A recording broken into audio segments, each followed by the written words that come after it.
Hello, good morning everyone. Welcome to the webinar on demystifying design thinking. To start with the webinar, firstly, I will introduce QGlue. QGlue is a design and innovation venture of QAI Global.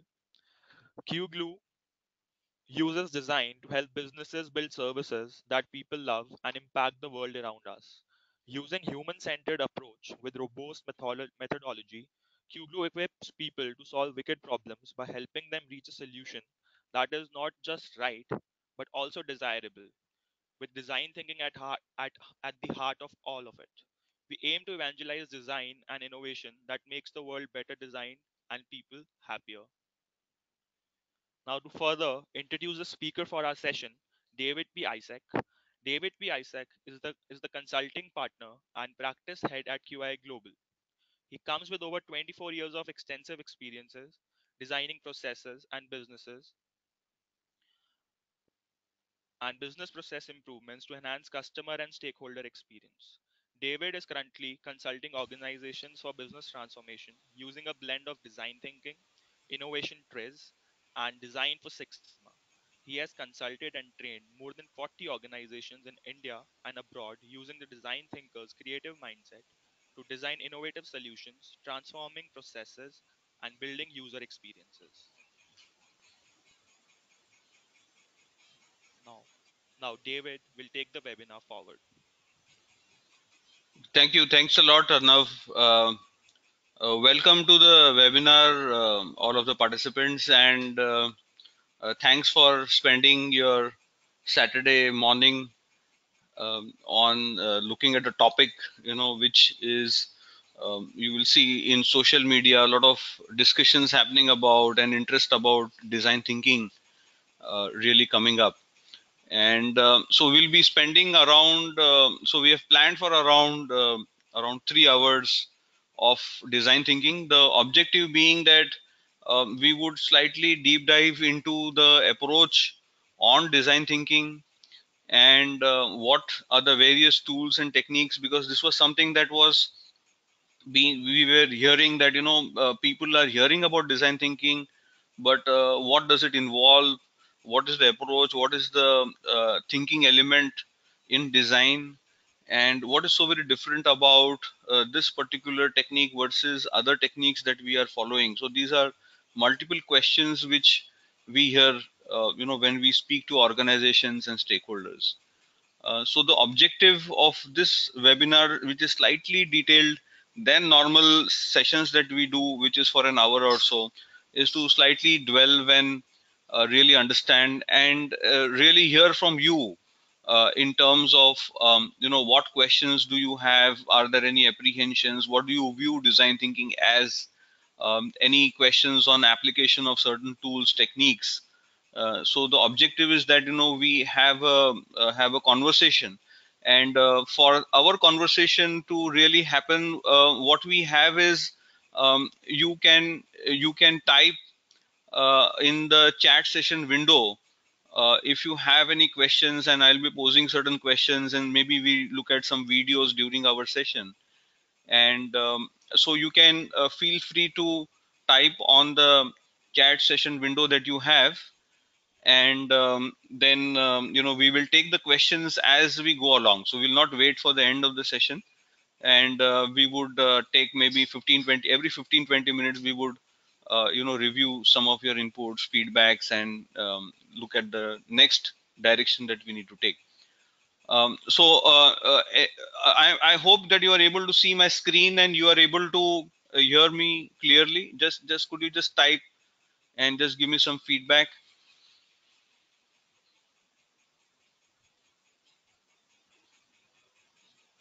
Okay. Okay, great, great, great. Okay, okay, okay. So let us really understand why we need to come into design thinking. What is so very different about design thinking per se. If you look at the screen here, you will see a lot of interest is being shown in large organizations, and I know that you would have heard about Infosys training around 50-60,000 of their employees on design thinking, having some internal batch kind of process certifications and orientations for them. People may feel that this design thinking is only for product design.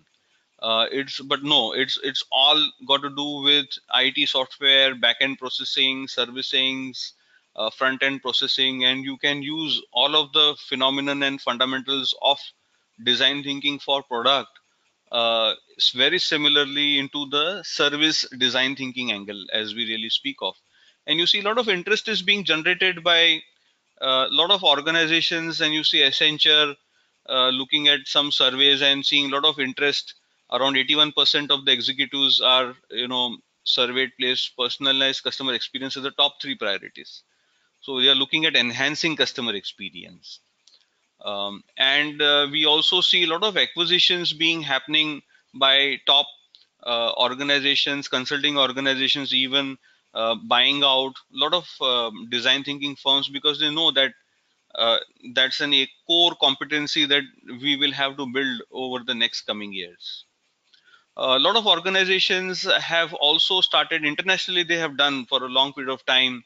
You see Coca-Cola, IBM, Nike, and looking at design thinking over a long period of time. And a very beautiful study done by Design Management Institute really compared the S&P 500 performance over organizations who practice design thinking versus those that did not. And they saw a significant difference, around 219% difference between the performances of organizations who did and did not approach processes and design using some principles of design thinking or some kind of a scientific approach, especially design thinking. And even Deloitte coming up and saying yes, a lot of surveys indicate that leadership and executives agree that what is going to differentiate is the customer experience element in a digital world, with especially a lot of these changes really happening. So the criteria is what we see around us is a lot of digital revolution, a lot of focus onto the end user, customer, stakeholders, and enhancing their experience. A lot of focus on building and looking at new approaches to scientifically design processes as they are. So my first question to all of you would be that what is it that you really currently in your organizations, you would be definitely doing some design, and what is it that you really see as some of the what are the current approaches that you are currently following for you to come up with a new design of a process or a new approach or a new methodology. How do you really come up with the design? What are there certain approaches that you follow? Is it ad hoc? Is it a structured approach? And could you just share? So I will just read out, and we can really communicate and share some of your experiences.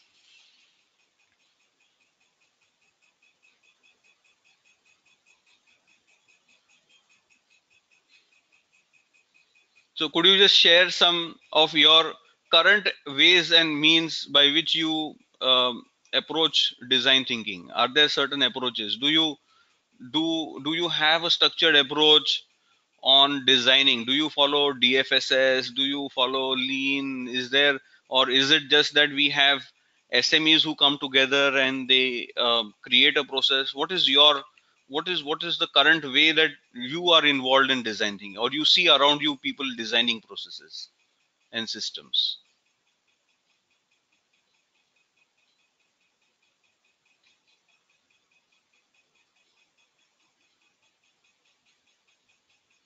Of course, agile would be a part of it.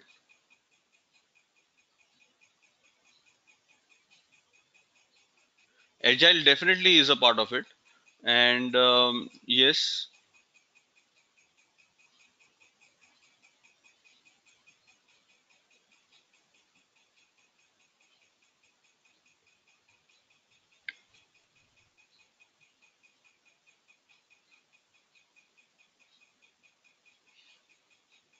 Okay, so great. Yeah, great.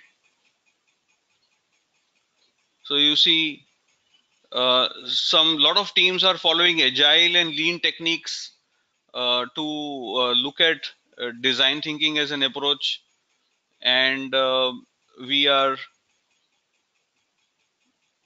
any other user research. Okay, great. It's nice to hear. Nice to hear user research.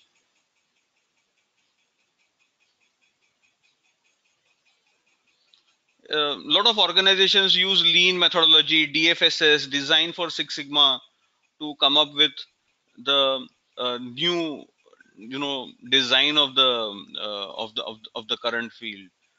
Unfortunately, we do not follow any approach. Okay,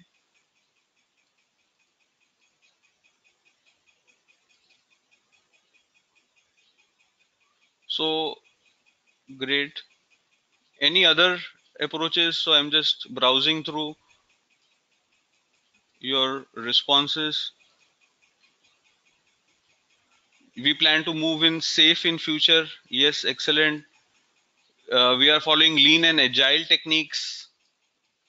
Yes, thank you so much. We have take care of basic things like a modular approach in handling and logging. Okay, great. Now my second question to you is, in the current approaches that you are following, maybe it is ad hoc, maybe it is lean Six Sigma, maybe it is agile, maybe it is DFSS, and you could have internal processes also that you follow. What are the key challenges that you currently face when you design processes, and when you come up with a new process which either was never designed earlier or is a modified version of the existing process? What are the kind of challenges that you really face? Does this really work?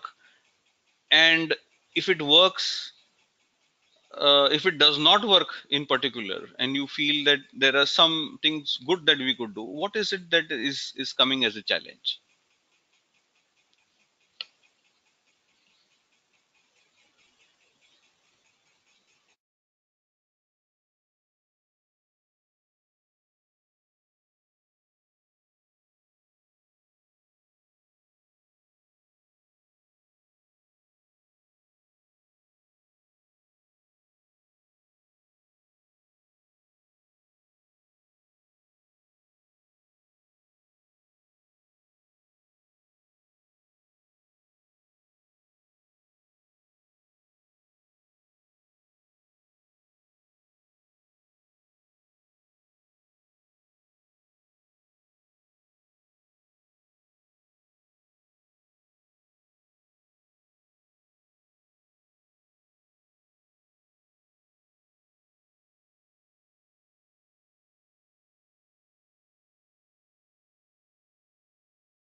Okay, great. So let me just quickly look at your responses. So we see here, um,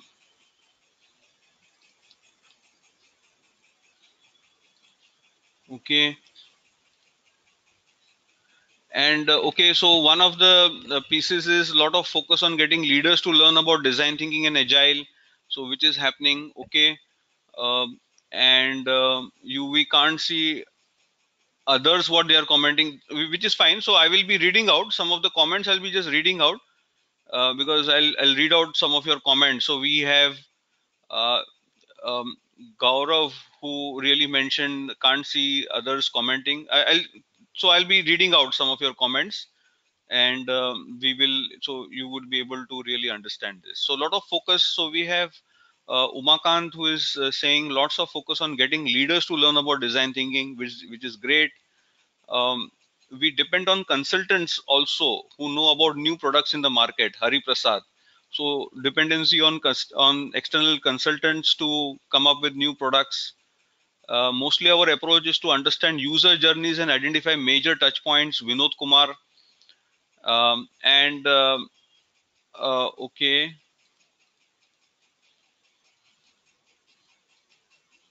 okay. Um, Budget availability and buy-in from stakeholders is a challenge. Resistance to change, using yeah, so which is, and using processes in their own way. People are using processes in their own way.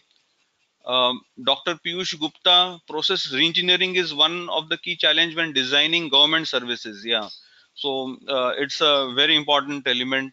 You know, if you see a lot of people related, resistances that you will see here. We put a lot of effort in design modeling and then end user experience, which is good. Vinod, thanks. Making higher management aware about new design thinking process, which is a challenge.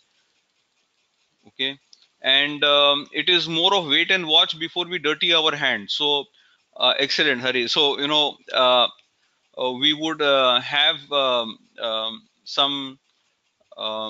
some kind of we develop the process and then we just wait for it to really work through. Yeah, excellent. And we are in banking. Not all proposals will be considered as we deal with lot of customer database. Yes, Hari, that is also true. Rather than focus on a grid, rather second, it is our course people change management. Yeah, so it is essentially to people change management. And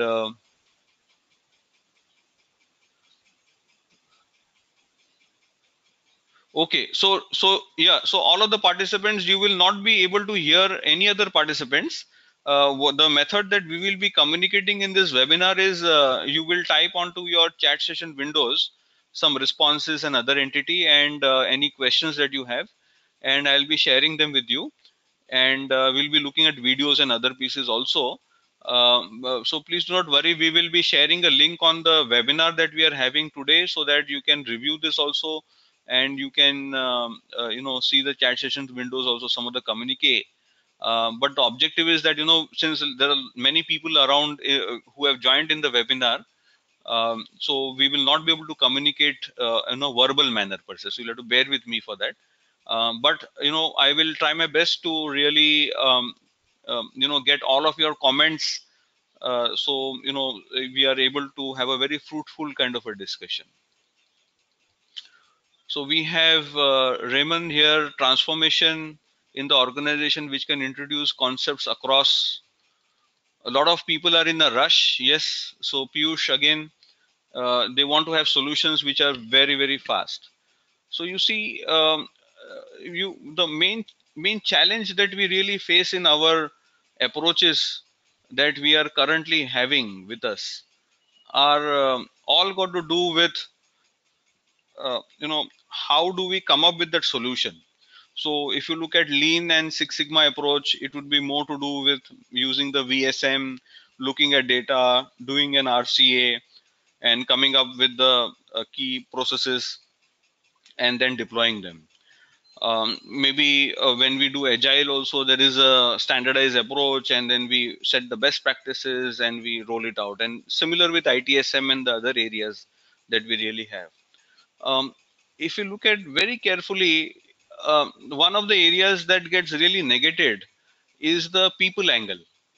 Is when we try and solve solutions and we come up with the design, the to be design of the process or a completely new process, did we really understand who the stakeholders are? What are the key requirements?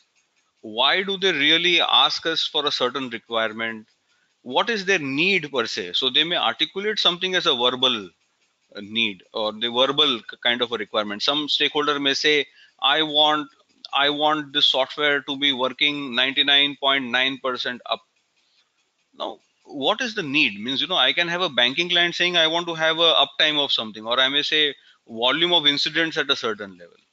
Now, when they say that this is a requirement, normally what we do in Six Sigma and other approaches is we categorize this as a CTQ and put it as a target, and then we start working towards it. But did we ever question why that particular metric really came in? What was the particular need? What are the end customers really wanting? Who is utilizing this? For example, the client could be something like an airlines, and it could be an airport authority, and you can have large organization. It could be a banking space, and we have so many stakeholders who are there. So the stakeholder essentially is not our customer; it's the customer's customer, the next level. What are they trying to achieve? Invariably, what we really see is when we design the processes, they are more of inside out kind of a methodology, looking at how best we can provide services to the end customer or stakeholder.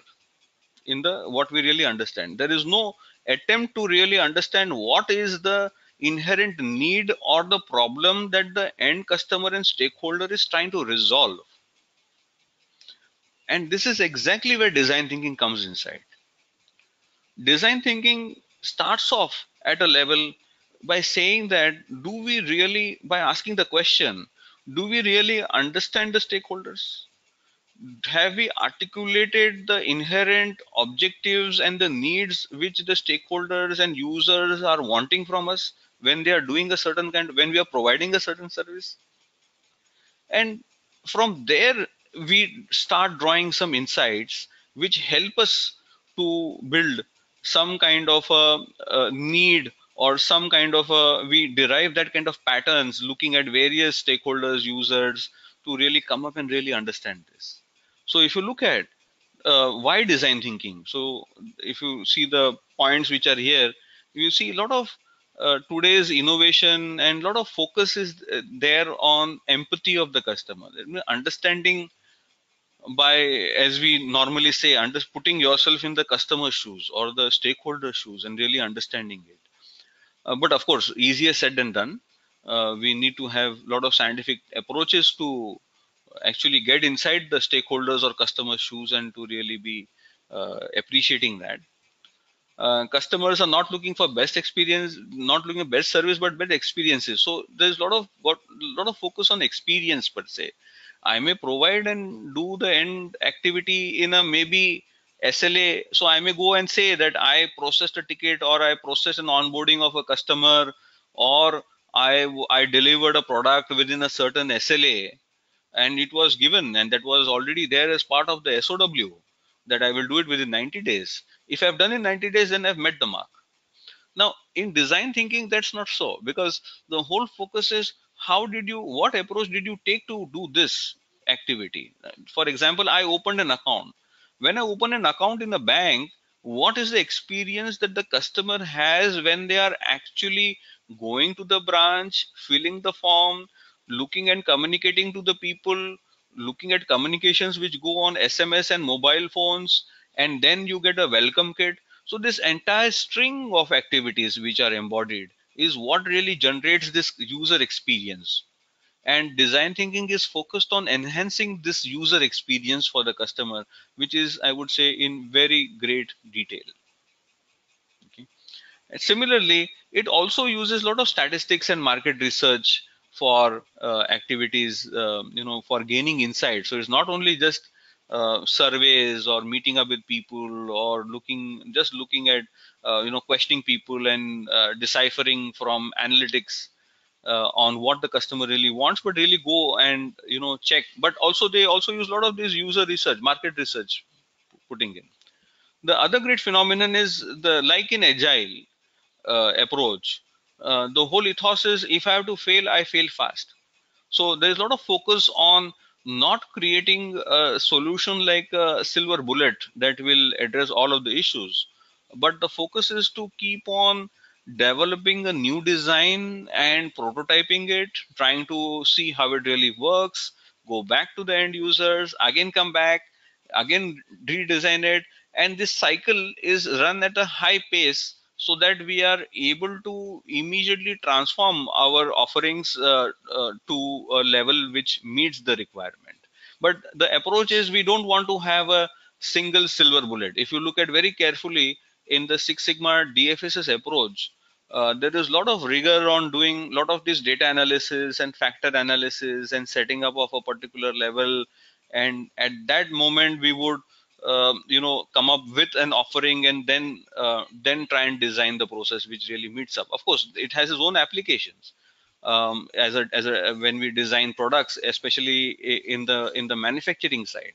But when we look at service and we start putting in, you cannot always say with 99.9% confidence that the process or the approach that you are taking in delivering services, which is a modified one, would really meet the client requirements or customer requirements immediately. So you will see that there is no silver bullet per se. Okay, so design thinking really comes in this particular area. Any specific comments that you would want to make here? Do you agree, disagree? Is the need, what do you see as the need? Is the client focus still there? Do we really understand the emotional aspect of the customer or end users, or is it something that we really do? What is your feedback on this? How does it really, what do you think? What is the current state of affairs?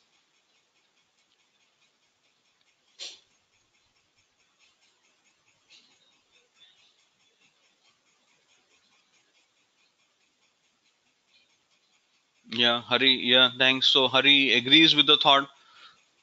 Piyush, how important is qualitative data versus quantitative? Is empathy not covered as part of VOC? Um, and how does it differ from the end user customers? Yeah. So yeah, it's a good question. This thing, Gaurav and Piyush also.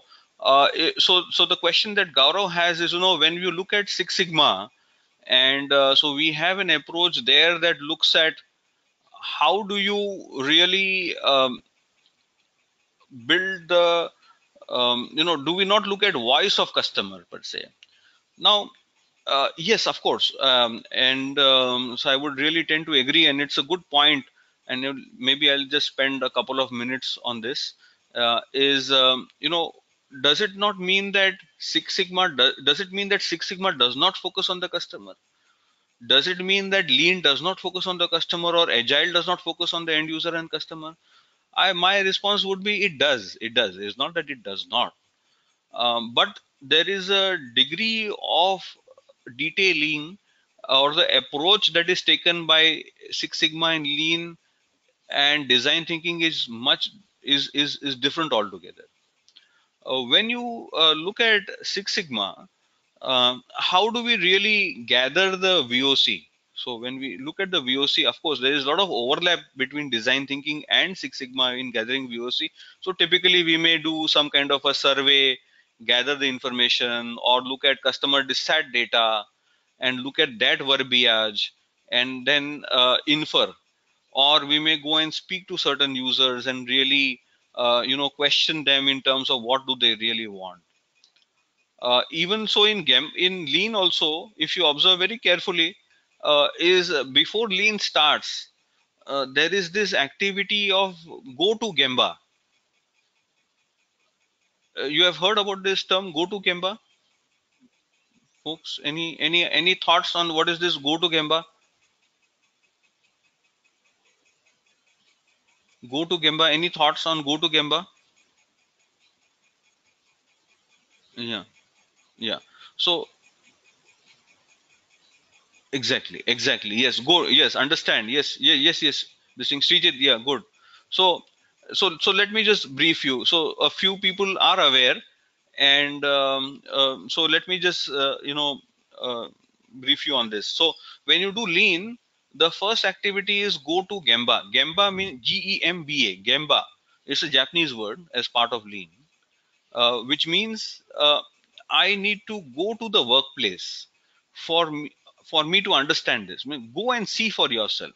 If you articulate and translate this off, is go to the workplace, go to the people, go to the ground level, and see for yourself what is really happening.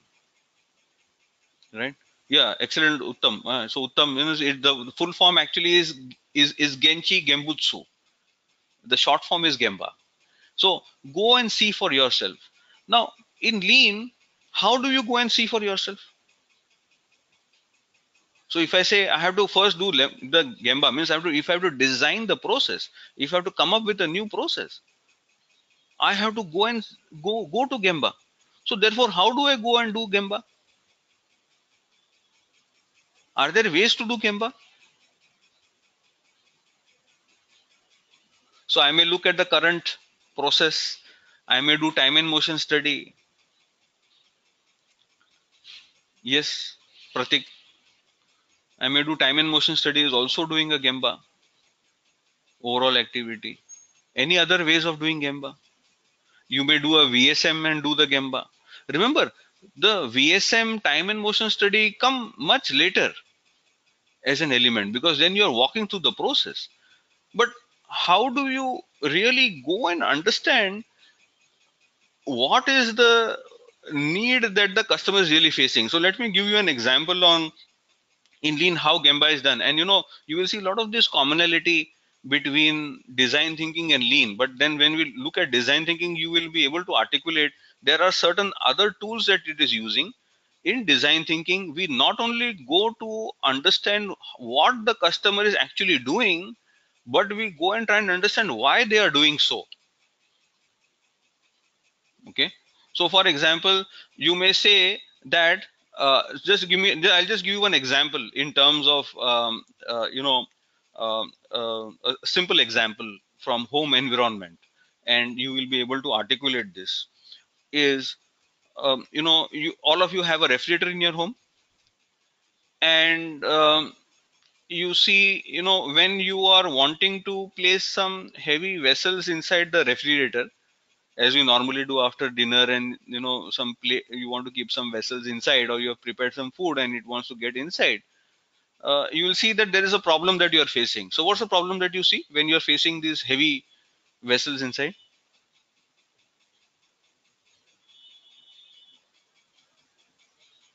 Either vessel is not fitting, either there is no space is not available, right? So you see, what you are doing now is you are articulating from what you saw. Means when you are actually facing it, you are seeing this. So if I'm a refrigerator designer, say I'm working for Godrej Appliances, and I am viewing this, I am doing go to Gemba. Means I go to the customer's house and ask the customer. What will I ask the customer? Normal surveys that I will ask the customer. I will ask, is the fridge working okay, not okay? Is it cooling properly or not? Are you happy with the design structure or not? But and for all of these questions, what will be the response? If I do a survey, and remember, these are all techniques in Six Sigma and all. Go and do survey, ask the customer, check with them what they are doing and how they are doing. So the customer will say everything is fine, everything is fine. But inherently, what they have done, a customer has taken for granted that there are certain additional efforts that they need to be doing when they are using the refrigerator. It is taken for granted. They even never realize it. For example, when you are putting large vessels inside the refrigerator, you will open the door with one hand, keep your leg to ensure that the refrigerator door does not go inside, because many of the doors auto close and you would want it to auto close also, because otherwise you leave the door open. So you would want to keep the door, either you keep the door open fully, which releases all the cooling out, or if the door is closing automatically, you would keep your feet inside, stretch your hand, take the vessel, and then try and put it inside. Okay. So is it a problem to be solved? You will observe that this is a problem. But if I go and ask the customer, are you facing any problem in terms of placing vessels? No, everything is fine. All is well. Like Vinod is saying, all is well. But when you go to design thinking, you are going at an emotional level, you are going at an elemental level. Is what is the customer and user trying to accomplish by doing this? And similarly, when I gave you an example so of a refrigerator. So you see that the customer is trying to accomplishment is, as an Indian customer, I have got huge vessels which are of different sizes which need to fit inside. Sometimes if I have guests coming in my home, I may use a huge patela with water and put it inside. Now that huge vessel does not get in only. There is no provisioning for it to get in. And therefore you are considering how they have designed this fridge. They never understood the Indian ethos and thinking. Are you getting this fact? But so there is an inherent difference between how we do. So of course the technique is there. In Six Sigma the technique is there. Go and look at the VOC. In Lean the technique is there. But in design thinking, what we are doing is we are going at a level, at an emotional level, where we try and interact and observe and see how customers, how end users are trying to really figure this out. Any reactions? Do you agree, disagree? Any thoughts on this?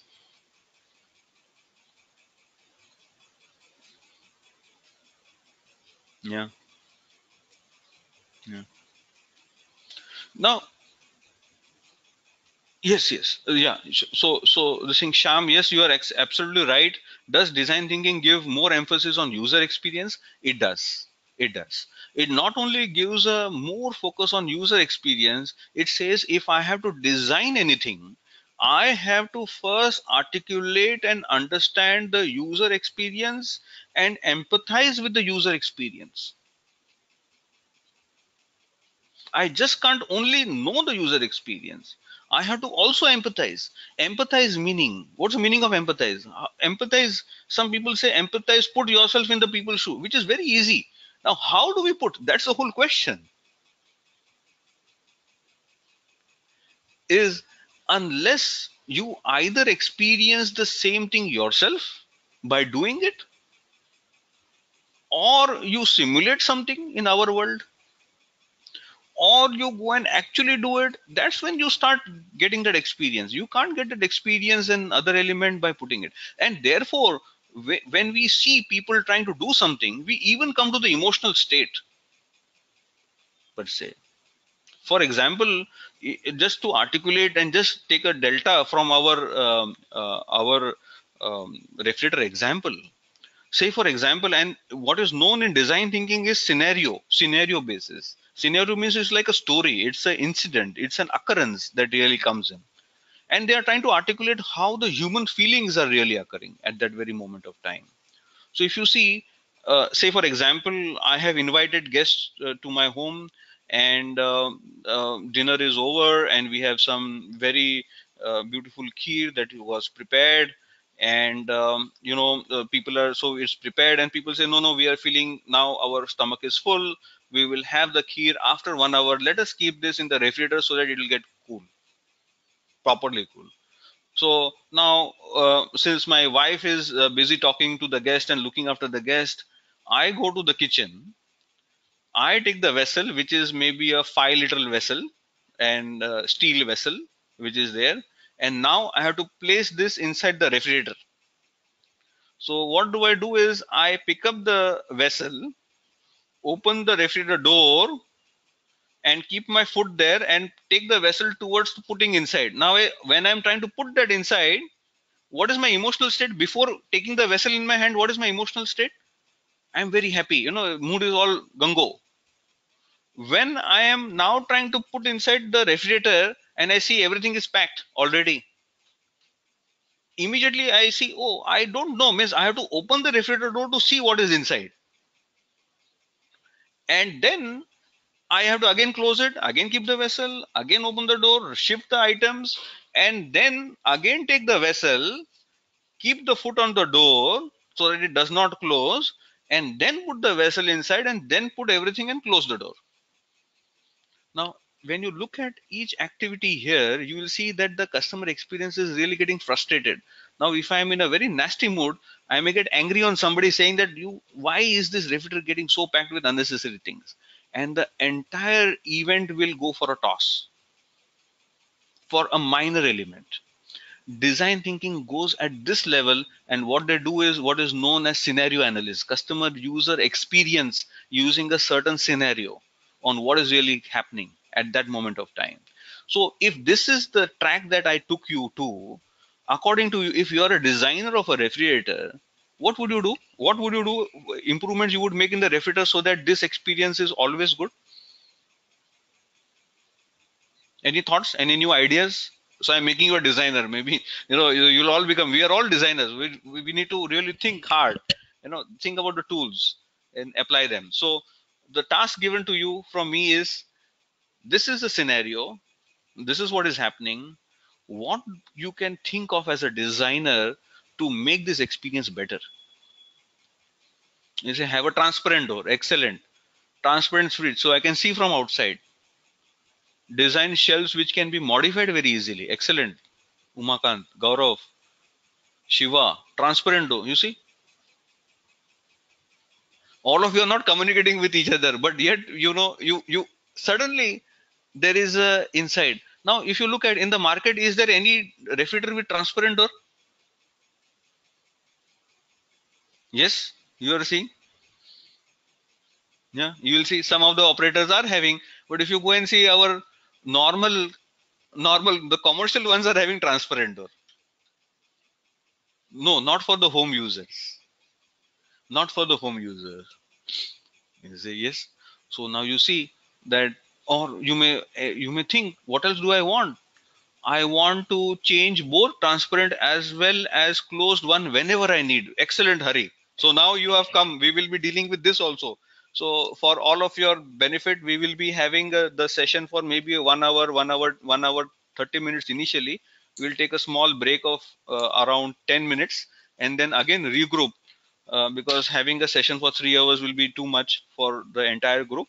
So the plan is this. So we will see in the second half, we will see exactly what Hari just mentioned.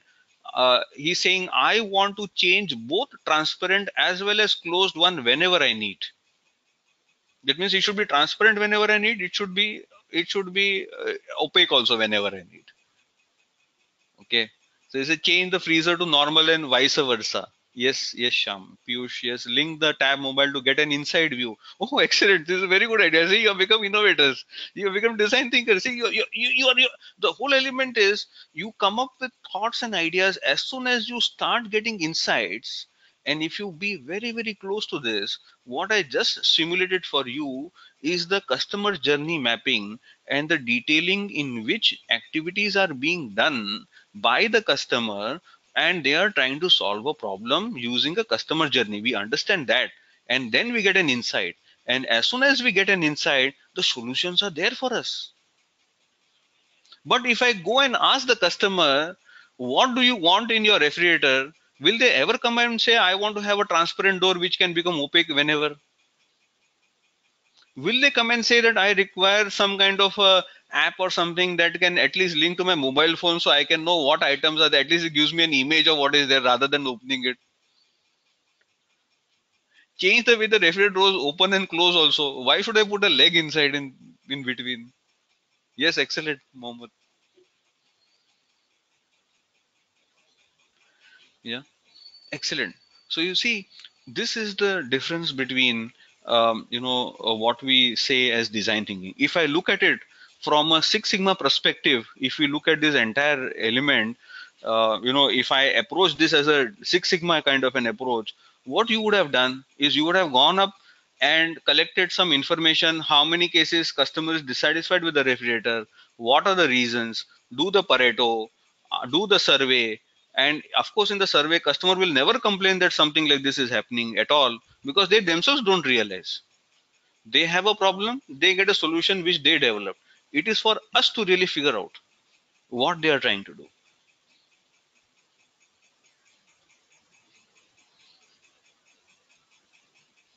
Getting this? Are you getting the difference between design thinking, lean, Six Sigma, in terms of where it goes? So that rigor is very, very heavy in design thinking on these particular customer journey mapping, customer experience, the putting ourselves in the shoes. Putting us means understanding what each person. Of course, if you look at lean also, lean, when they develop the lean, the first is the Gemba, as we really spoke of. And if you look at the first methodology, which is very prevalent in lean, is when the Japanese start developing the cars, and this is a well-known kind of incident also. If you see, so the Japanese wanted to enter the US market in the 1970s kind of. So they said, okay, I will design cars for US. I want to get my cars, Toyota cars in US. I want to develop cars for them that they like. So what they would have done? Any thoughts on what they would have done?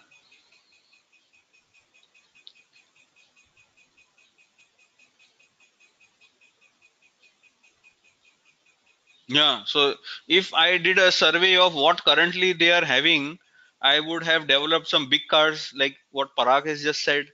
Gurmeet, more headspace. You will say, yes, I require some of that. Yeah. What the Japanese really did is they had a team and the topmost leadership team. Okay. The heads of design, the heads of manufacturing, the heads of product development, these sets of people, 5 6 sets of people, traveled to US, stayed in US for 6 months, and had a lifestyle as the US consumers would be having.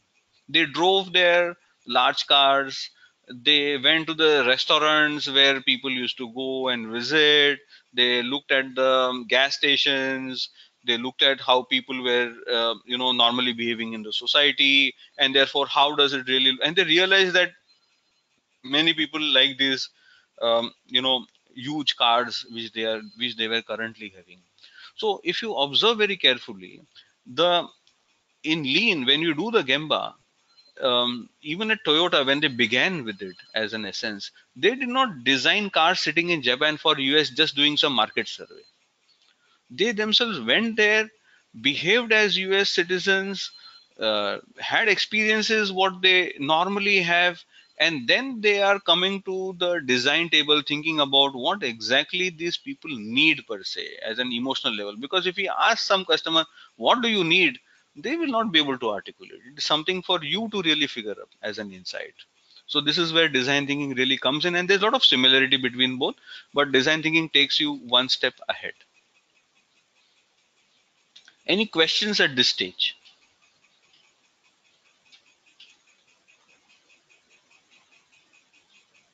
Any questions?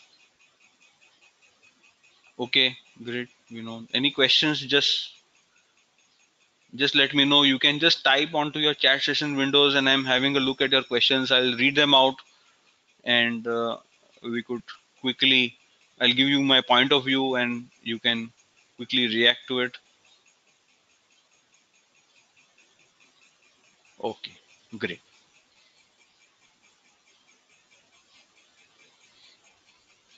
Do you think it is always possible to visit the customers because of some financial constraints? Sumit, he's asking. Yeah. Okay. Any criteria to choose between user research methods? Yes. So yeah, so it is not possible that always you will be able to go and visit the end customers.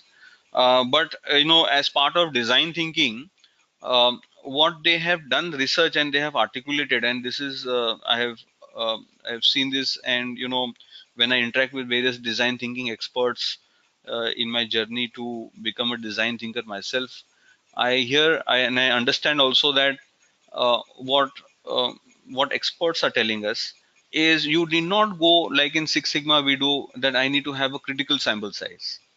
So like we do the survey, I require to have a critical sample size to do. In design thinking, it is sufficient even to meet up 5 to 7 people also, and users who are known as lead users, who use our product and services to the and subject it to the the highest level of load kind of. So like for example, I give an app to certain users. Who are the users who use the app rigorously and they expect so much from that app? So they are the lead users. Okay, they are the lead users, and they use it for something else also. So you can just go and meet maybe 5 to 7 such lead users, observe them what they are doing, how they have developed solutions. Many of them would have developed their own solutions and trying to do some workaround. As soon as you are able to meet up with them, you will observe that lot of insights come to you.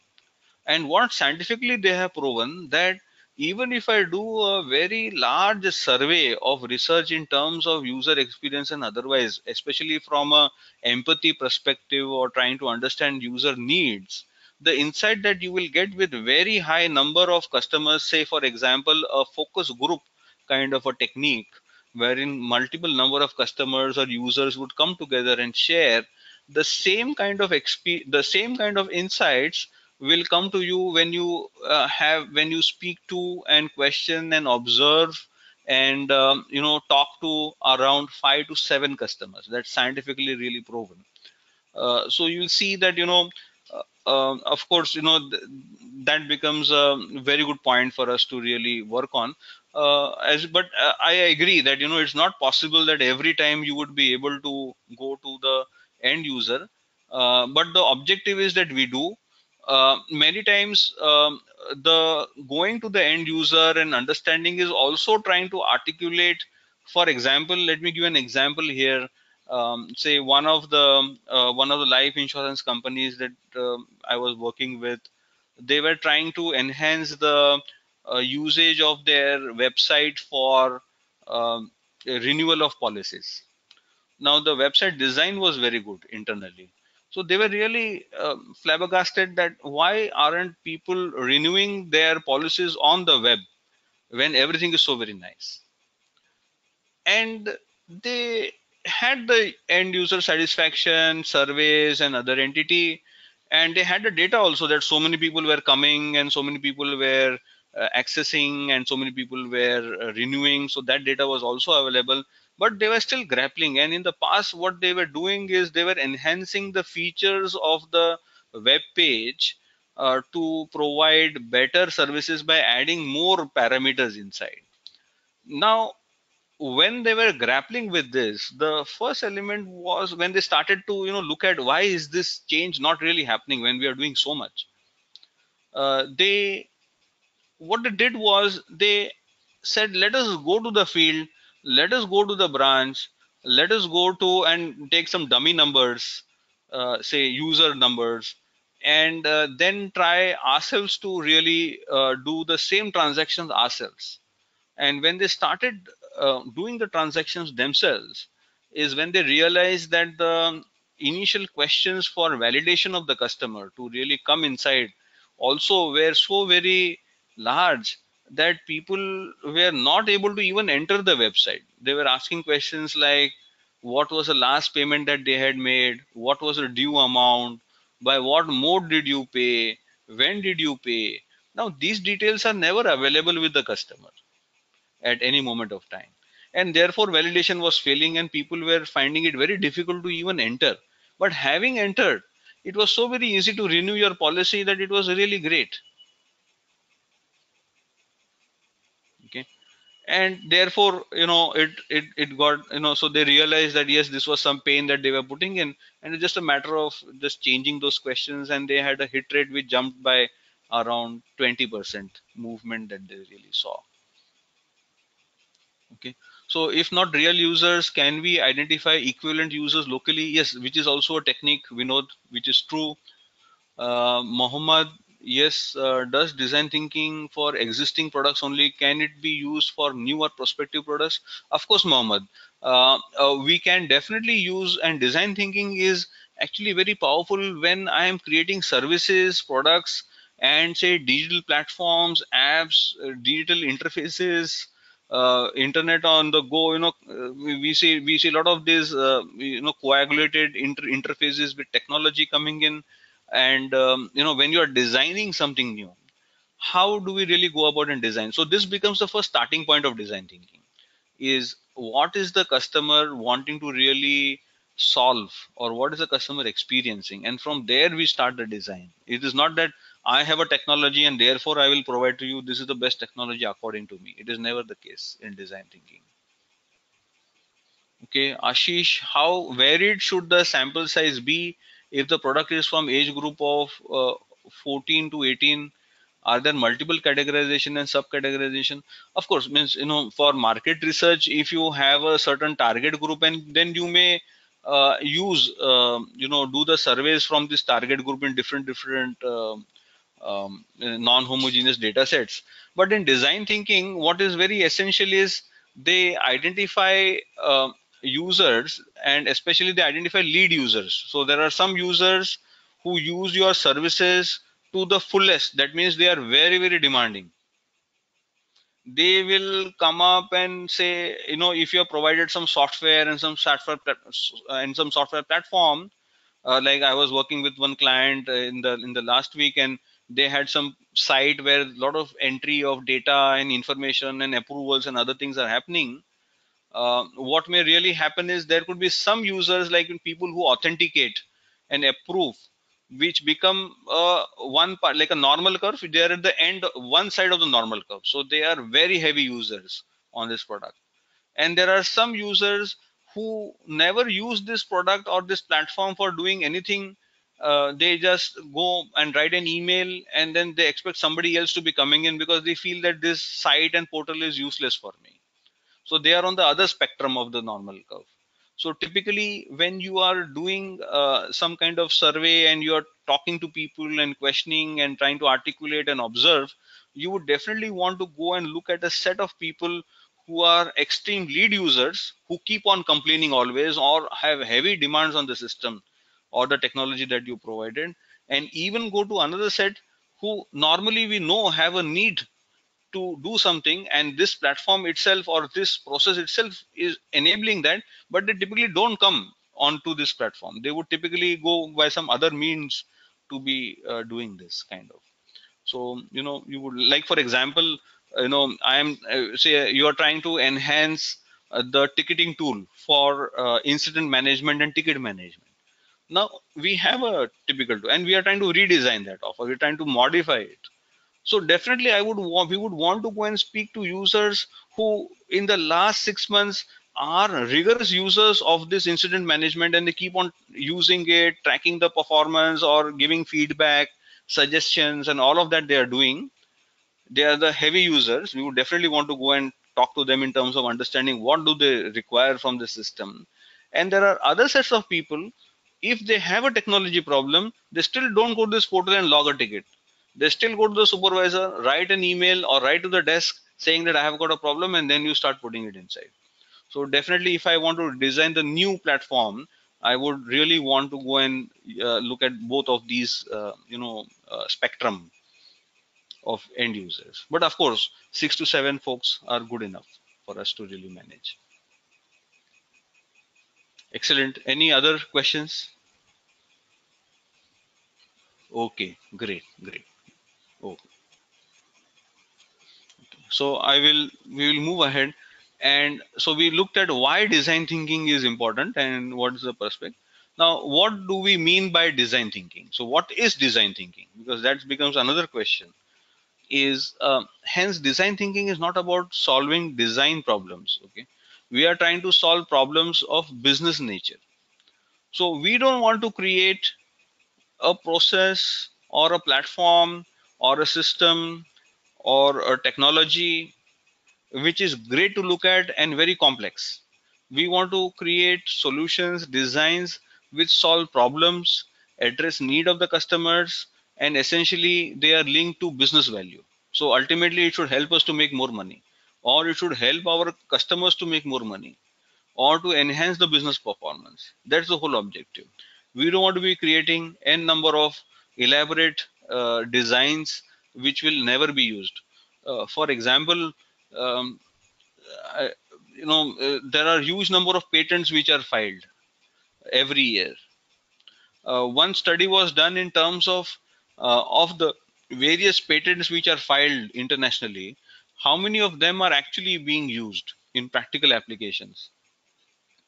And any guesses on what this number is of the various patents which are filed available? And a lot of scientists and people, they keep on filing these patents, and their objective is to create a new design, a new architecture, a new process, a new uh, uh, you know uh, offering.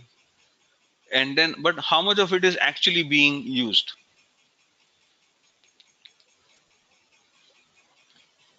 Exactly.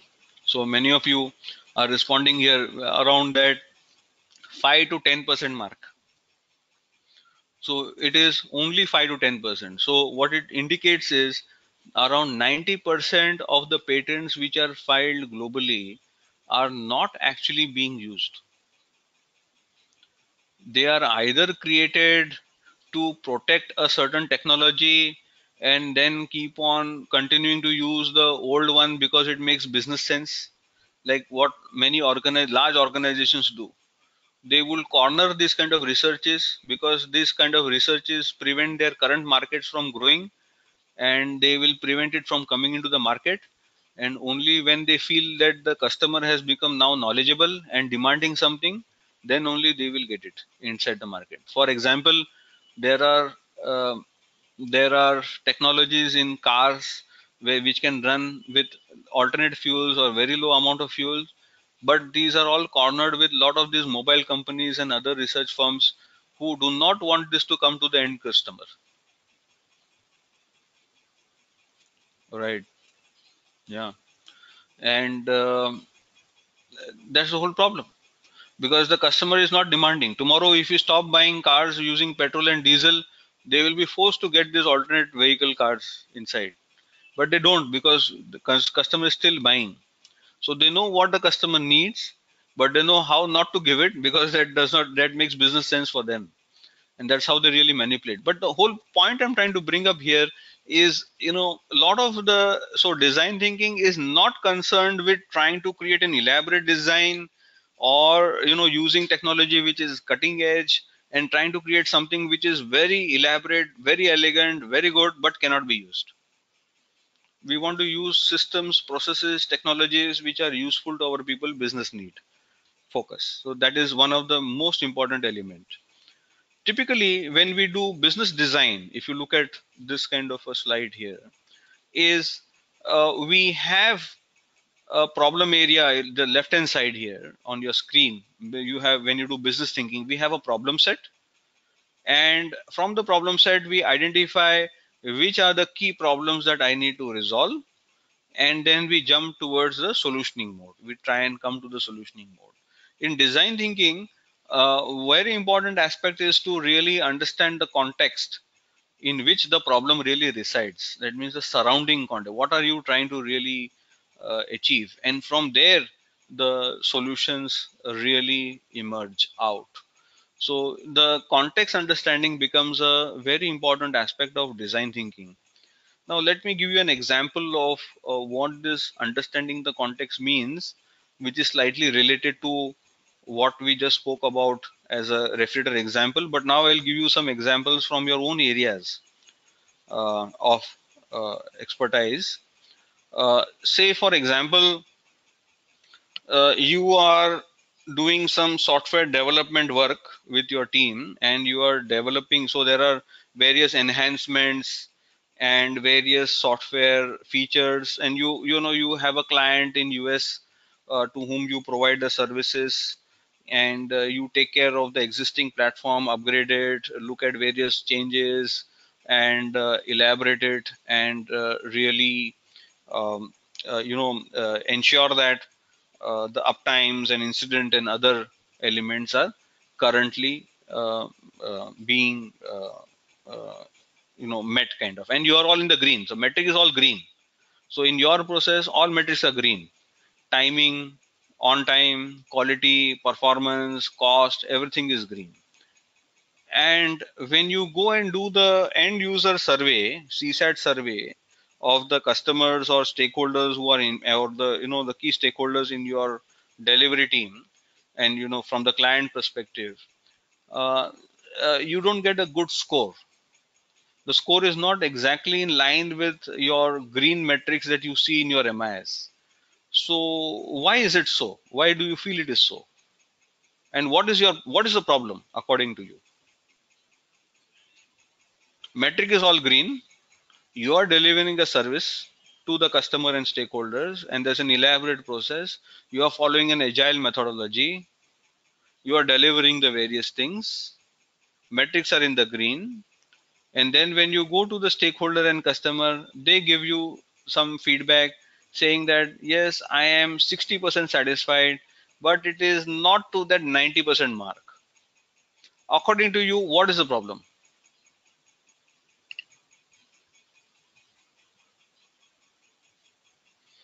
Problem is change in customer expectations and behavior. Sham Kumar, yes.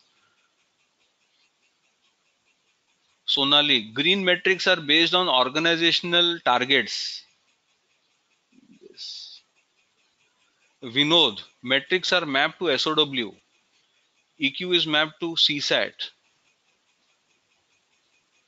Parag, parameters are different for customer and me. Yes, very good. So there is this gap. You are Umakant, typical seen in differences between CSAT and NPS. Typically seen differences between CSAT and NPS. Yes. EQ, EQ not taken care of. Vinod, could you just elaborate EQ? What is the full form just for me to be on the same page with you? EQ is not taken care of.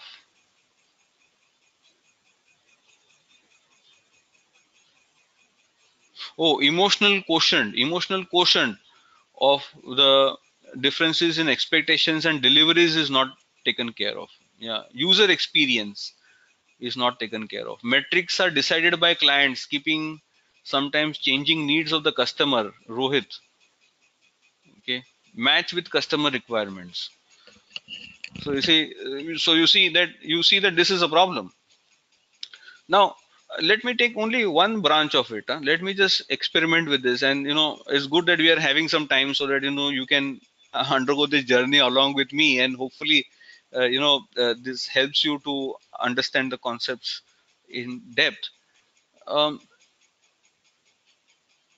if I ask you the question that there is a, and like we mentioned, many of you mentioned that there is a gap between the user expectations and our understanding and putting the metrics. So our metrics and the end user metrics are not meeting. These metrics are not meeting. They are not aligned. If I ask you the question, what is causing this? Why are these SLAs not meeting? Means the SLAs they are not getting aligned.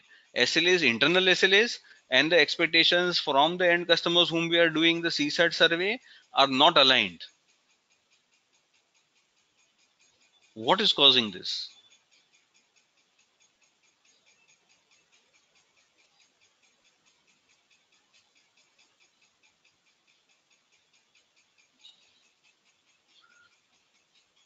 Interpretation could be different. Lack of understanding of customer needs, lack of Gemba, poor communications from beginning of the project, client expectations are different. Okay, excellent. So now you see the problem is no longer a matching between the our metrics and the customer expectation. The problem now is that we never understood the end user experiences better for us to articulate what expectations like SLAs we should be really setting on ourselves. Okay, so the gap is because we never understood the key requirements of the stakeholders. Okay, now and and this is where we really come to is who is our stakeholder. Is it like I'm doing incident management? Is it the IT head of the client organization? Is that person a stakeholder?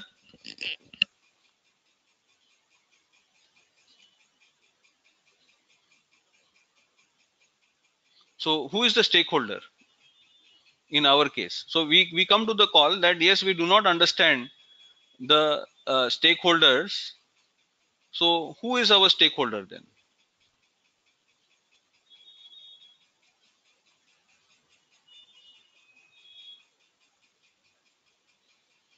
Oh, application users, end users, client testing team, application team, client using products and services, users that actually are working on our product.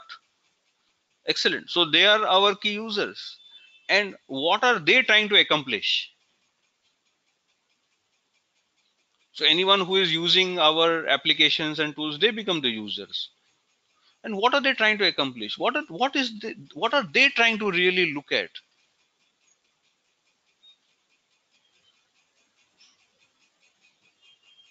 They are looking at ease of use.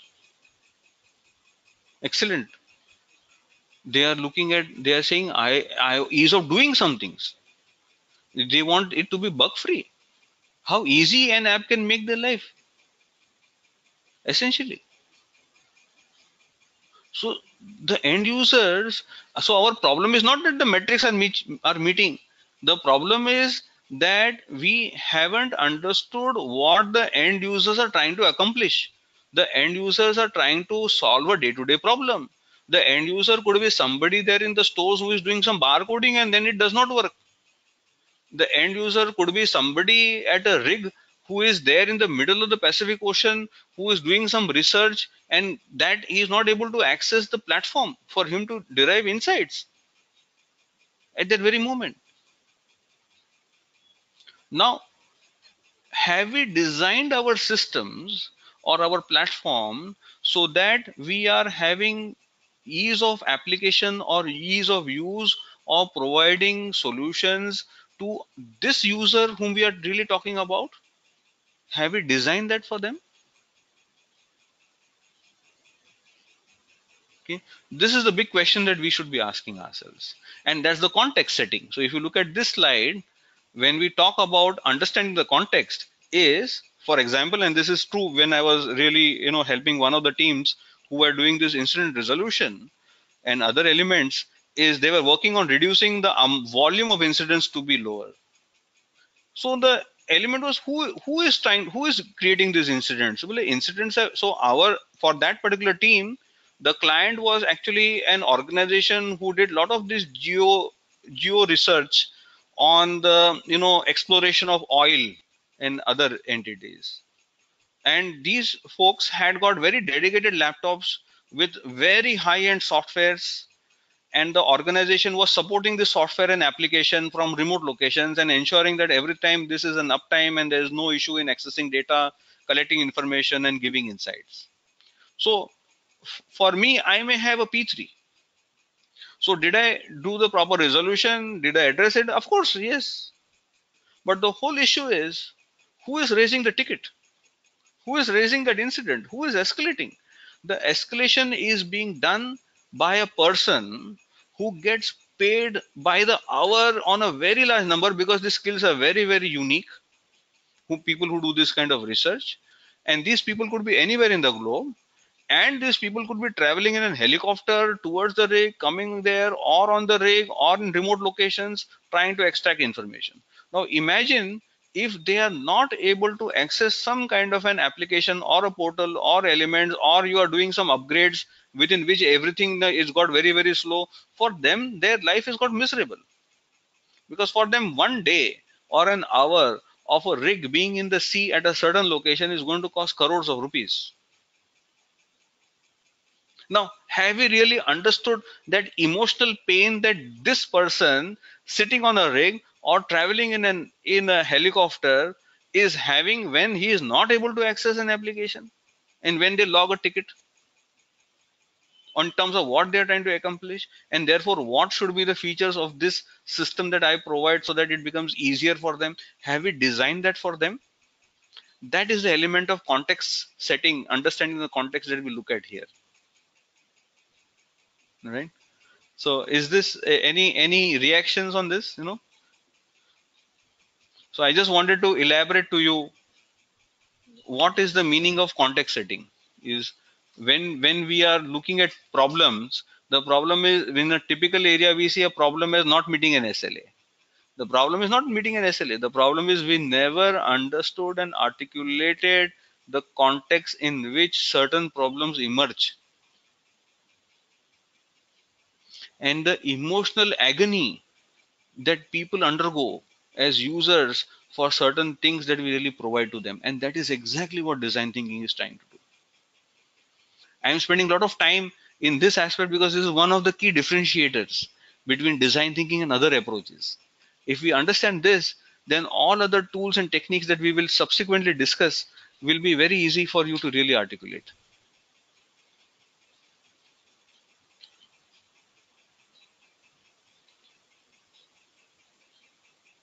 Any questions?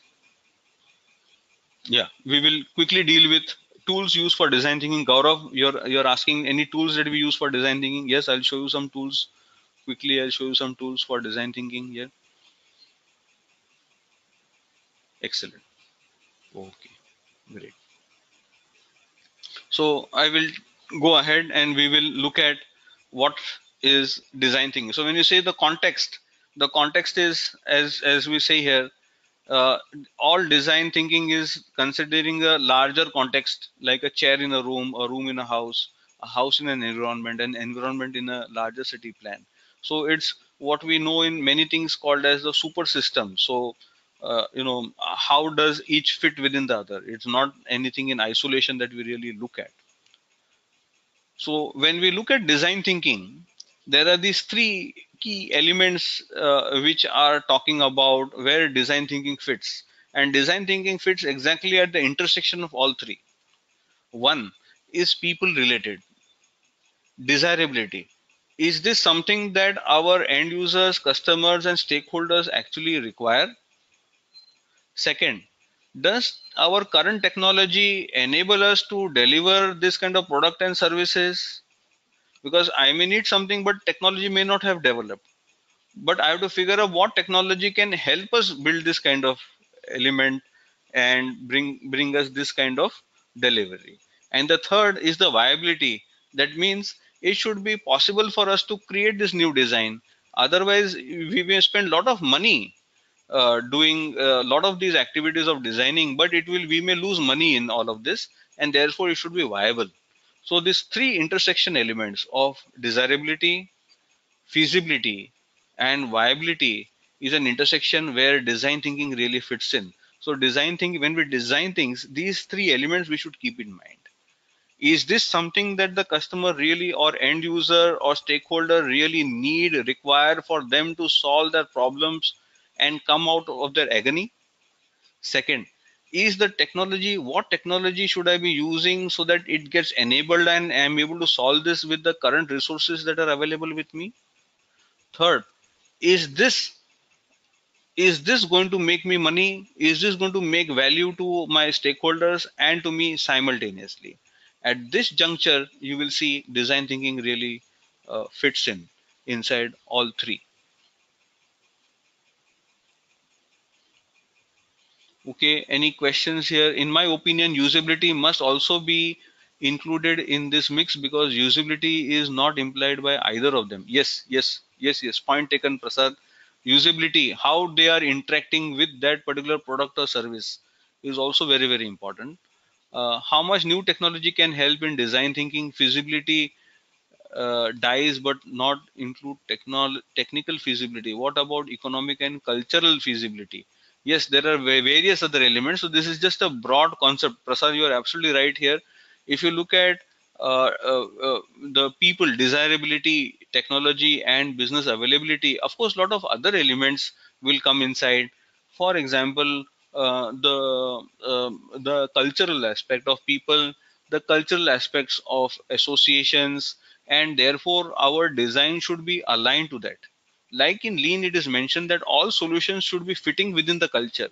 So there's a lot of this cultural aspect also, which is very, very important when you are designing certain things. Otherwise, people will never use some kind of products and services that we really built in also. uh, any other, I recently read Change by Design, and that what I understand from that. Yeah, okay, yeah, Vinod. Usability is a subset of desirability. Yes, it's a good point. Thanks for sharing, Vinod. Isn't that usability is a subset of desirability? See, when we look at people desirability, the word desirability, I think, as you mentioned just now, is actually a little wide in a sense, as Vinod, and I tend to agree with you. is when I say desirability is I require something to be solving something so that I am able to use it. For example, I may, let me just take this from another area, from our work area per se. And we are all employees of an organization. Most of us would be employees of an organization. What do you desire from the HR function? If I ask you this question, which is very common, I'm just taking some questions which are very common and generic in nature. What is it that you desire? We are all people as employees of organizations. What do we really desire? What do we really desire from HR function?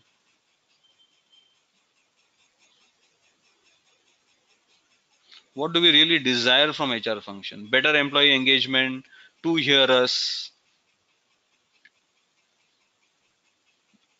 awareness of new tools and technology also required to create better design. Yes, of course, agree. That's a very important aspect. Yeah, yeah.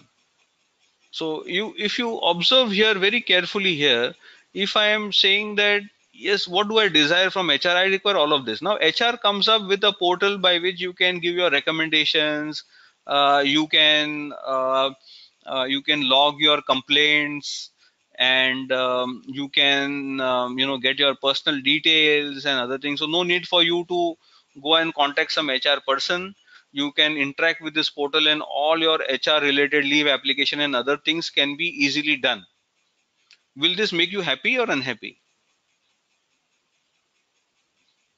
and why?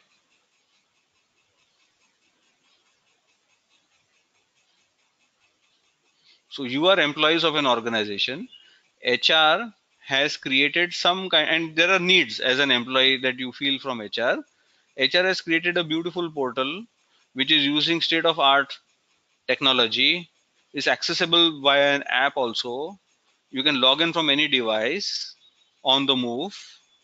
You can go to the website, log your problems, log your requirements, log ask for leaves, approvals, other things you can any which ways do on this.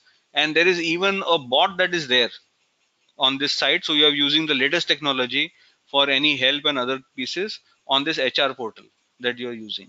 Will this make you happy or unhappy, and why?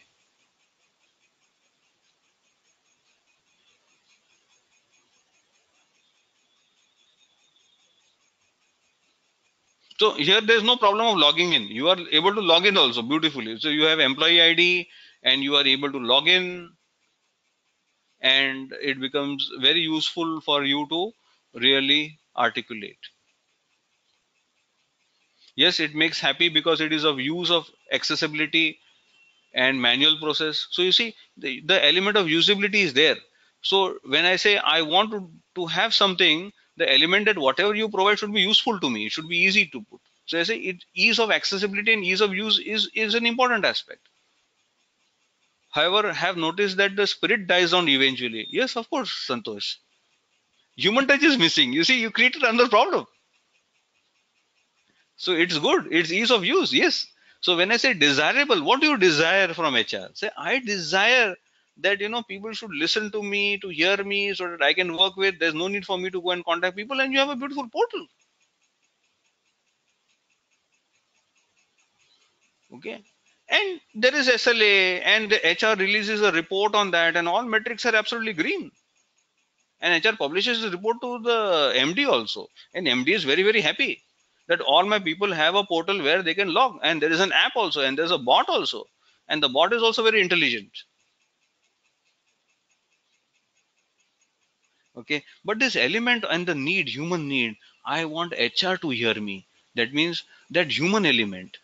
If there is a problem, if there is, for example, let me give an extreme example. If there is sexual harassment that is happening, or if there is some kind of, my manager is not giving me the credit in terms of the work that I am been doing, what would you want to do? Type it on that. And that's a human need. That's a culture. In Indian culture, what would you want to do? Type it on that. But then whom do you go and speak?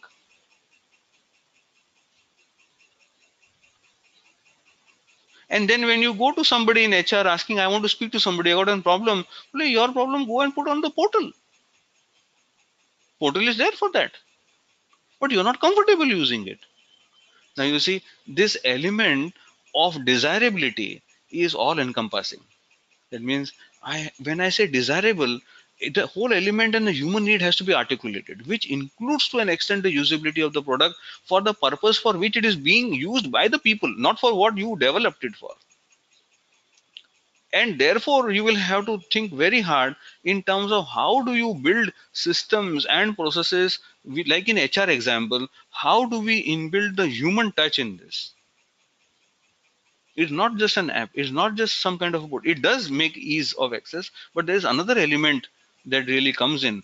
And therefore I would want to have, and I should have channels available with me where people are in touch. Imagine if I have an HR person walking on the floor, talking and meeting to people.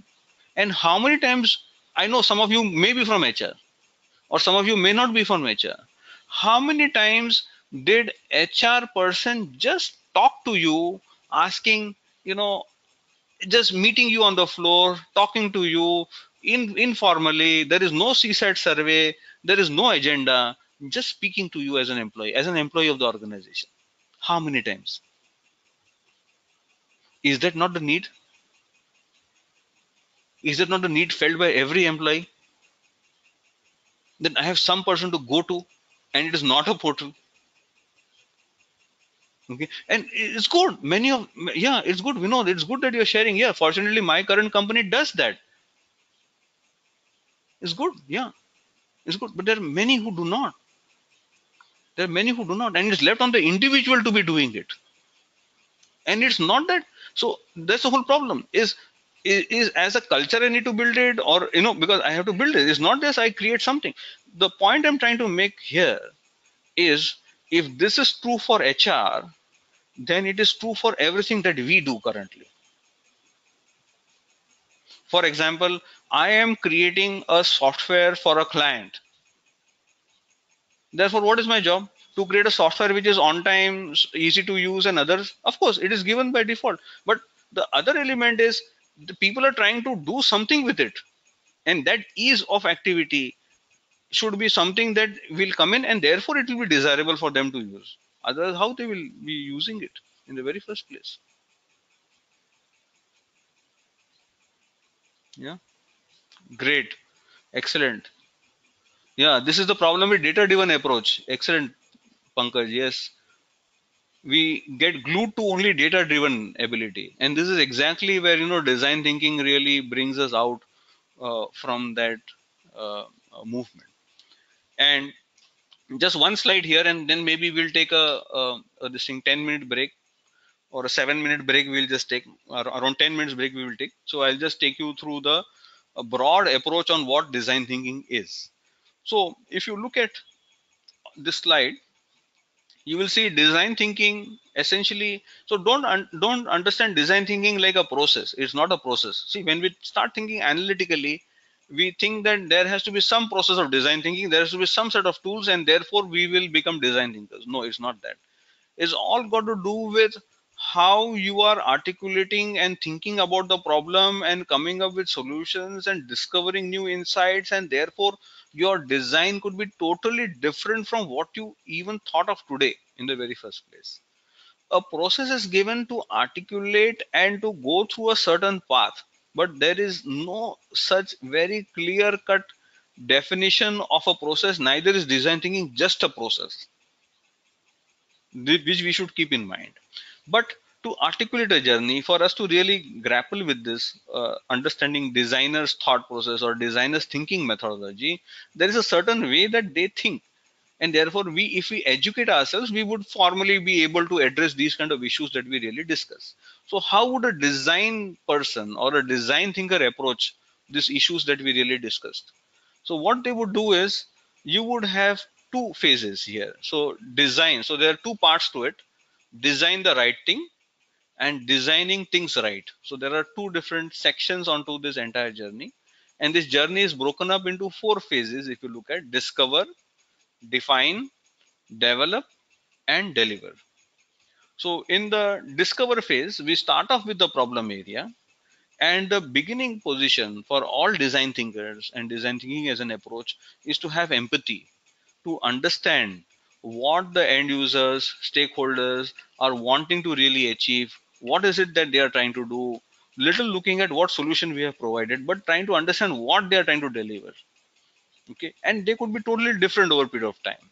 And so it means, you do some surveys, talk to people, there will be a questionnaire, or you may do simulations, or you will go and be with the people and observe as you do it. And there are various other tools to be empathetic and gain insights. So when you try and do all of this activity, is you see that this line is now moving outwards. That means it is moving out, and you get a lot of new idea, you get a lot of new insights, learnings, which people are trying to really achieve. So it bifurcates uh, outwards.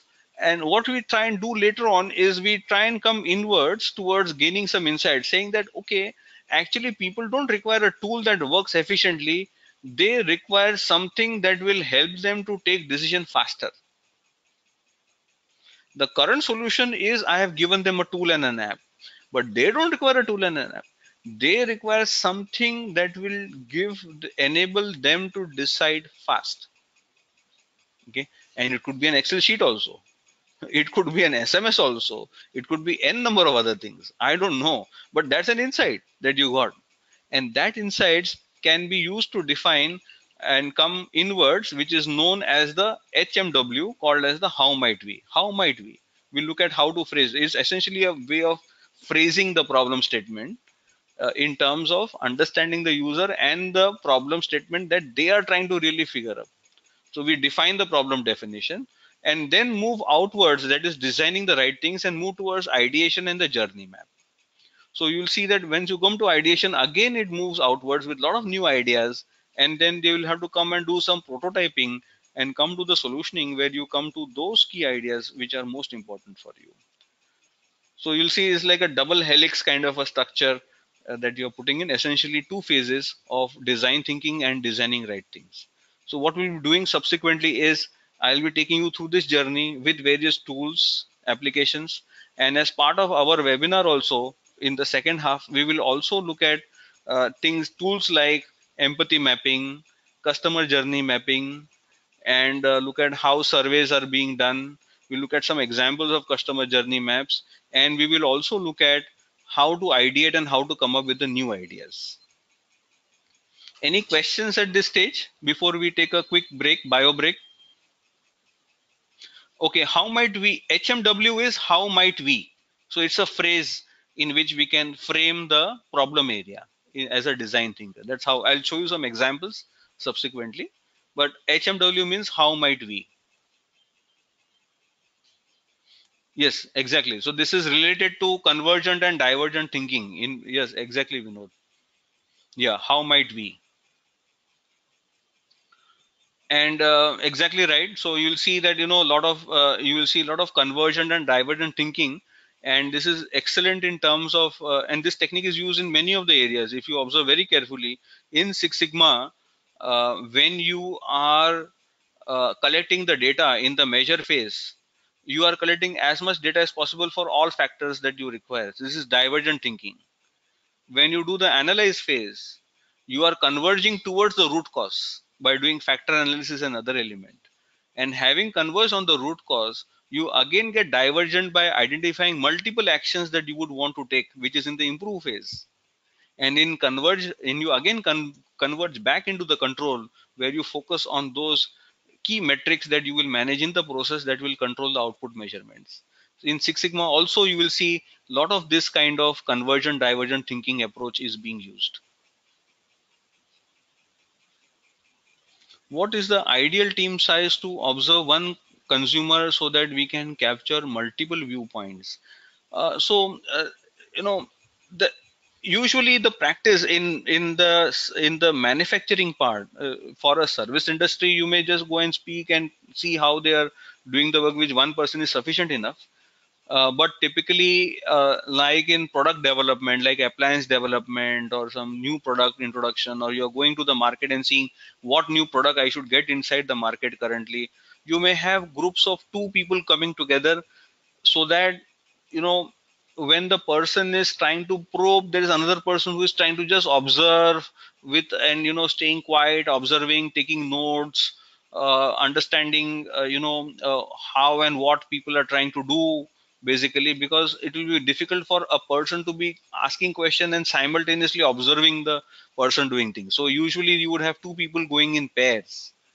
But many a time, you would observe that, if possible, many people, especially when they do a lot of product user research, and you would have seen this, is they would do some video recordings of, how things are really happening. And then they would play this video at a very slow pace to really come up, and at a later moment to really come up and see how activities are really happening. If you observe very carefully, they do this for very high end processing also, like people withdrawing money from an ATM.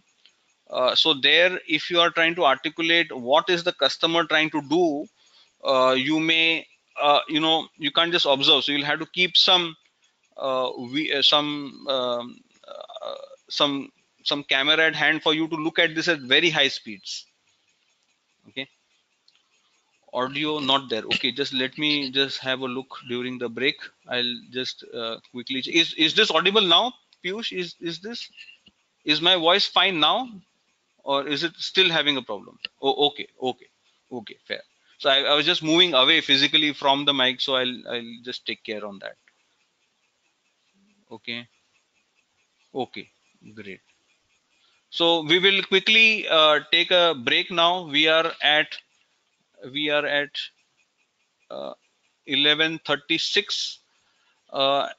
36. At 11:45 we will rejoin, and we will look at the subsequent journey of design thinking. In the next part, I will uh, showcase to you the various tools which get used with some examples. We will also look at some video of on design thinking. And so we at 11:45 we will look at one video on IDEO. I know many of you would have seen this, but it's good to really brief this and, decipher from this and look at the various paths that are being used. So we rejoin at 11:45, bio break, and we will rejoin. Yeah, thanks a lot. Yes, we'll rejoin at 11:45.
Welcome back to our webinar session. Yeah, is my voice audible here? Am I audible? Okay. Yes. So this thing, Parag, we will look at hills. I'll explain to you this hills. What is hills?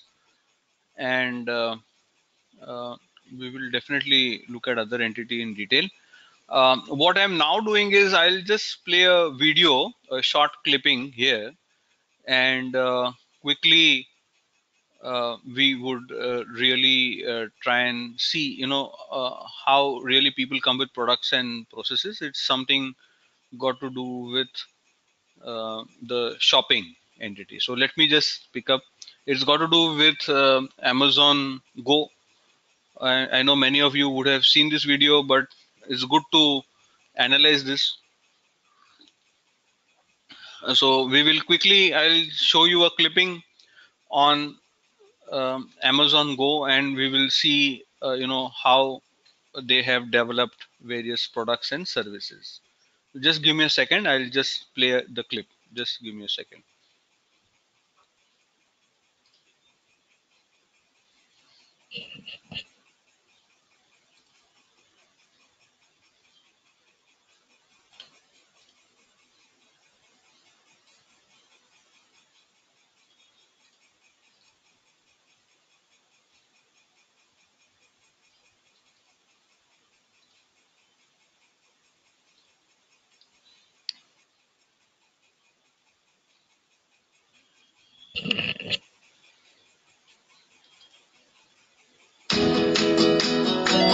4 years ago, we started to wonder, what would shopping look like if you could walk into a store, grab what you want, and just go? What if we could weave the most advanced machine learning, computer vision, and AI into the very fabric of a store so you never have to wait in line? No lines, no checkouts, no registers. Welcome to Amazon Go. Use the Amazon Go app to enter. Then put away your phone and start shopping. It's really that simple. Take whatever you like. Anything you pick up is automatically added to your virtual cart. If you change your mind about that cupcake, just put it back. Our technology will update your virtual cart automatically. So how does it work? We use computer vision, deep learning algorithms, and sensor fusion, much like you'd find in self-driving cars. We call it Just Walk Out technology. Once you've got everything you want, you can just go. When you leave, our Just Walk Out technology adds up your virtual cart and charges your Amazon account. Your receipt is sent straight to the app, and you can keep going. Amazon Go. No lines, no checkout. No, seriously.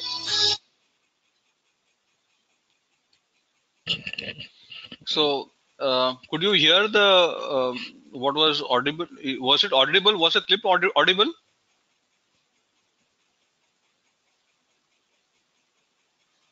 Yeah. Okay. Okay. Great. So you see, we just saw a clip on Amazon Go. So what is the user need that they are trying to really address? Yeah. No lines, no queues, no waiting. Yes. Billing counter, eliminate queues, convenience.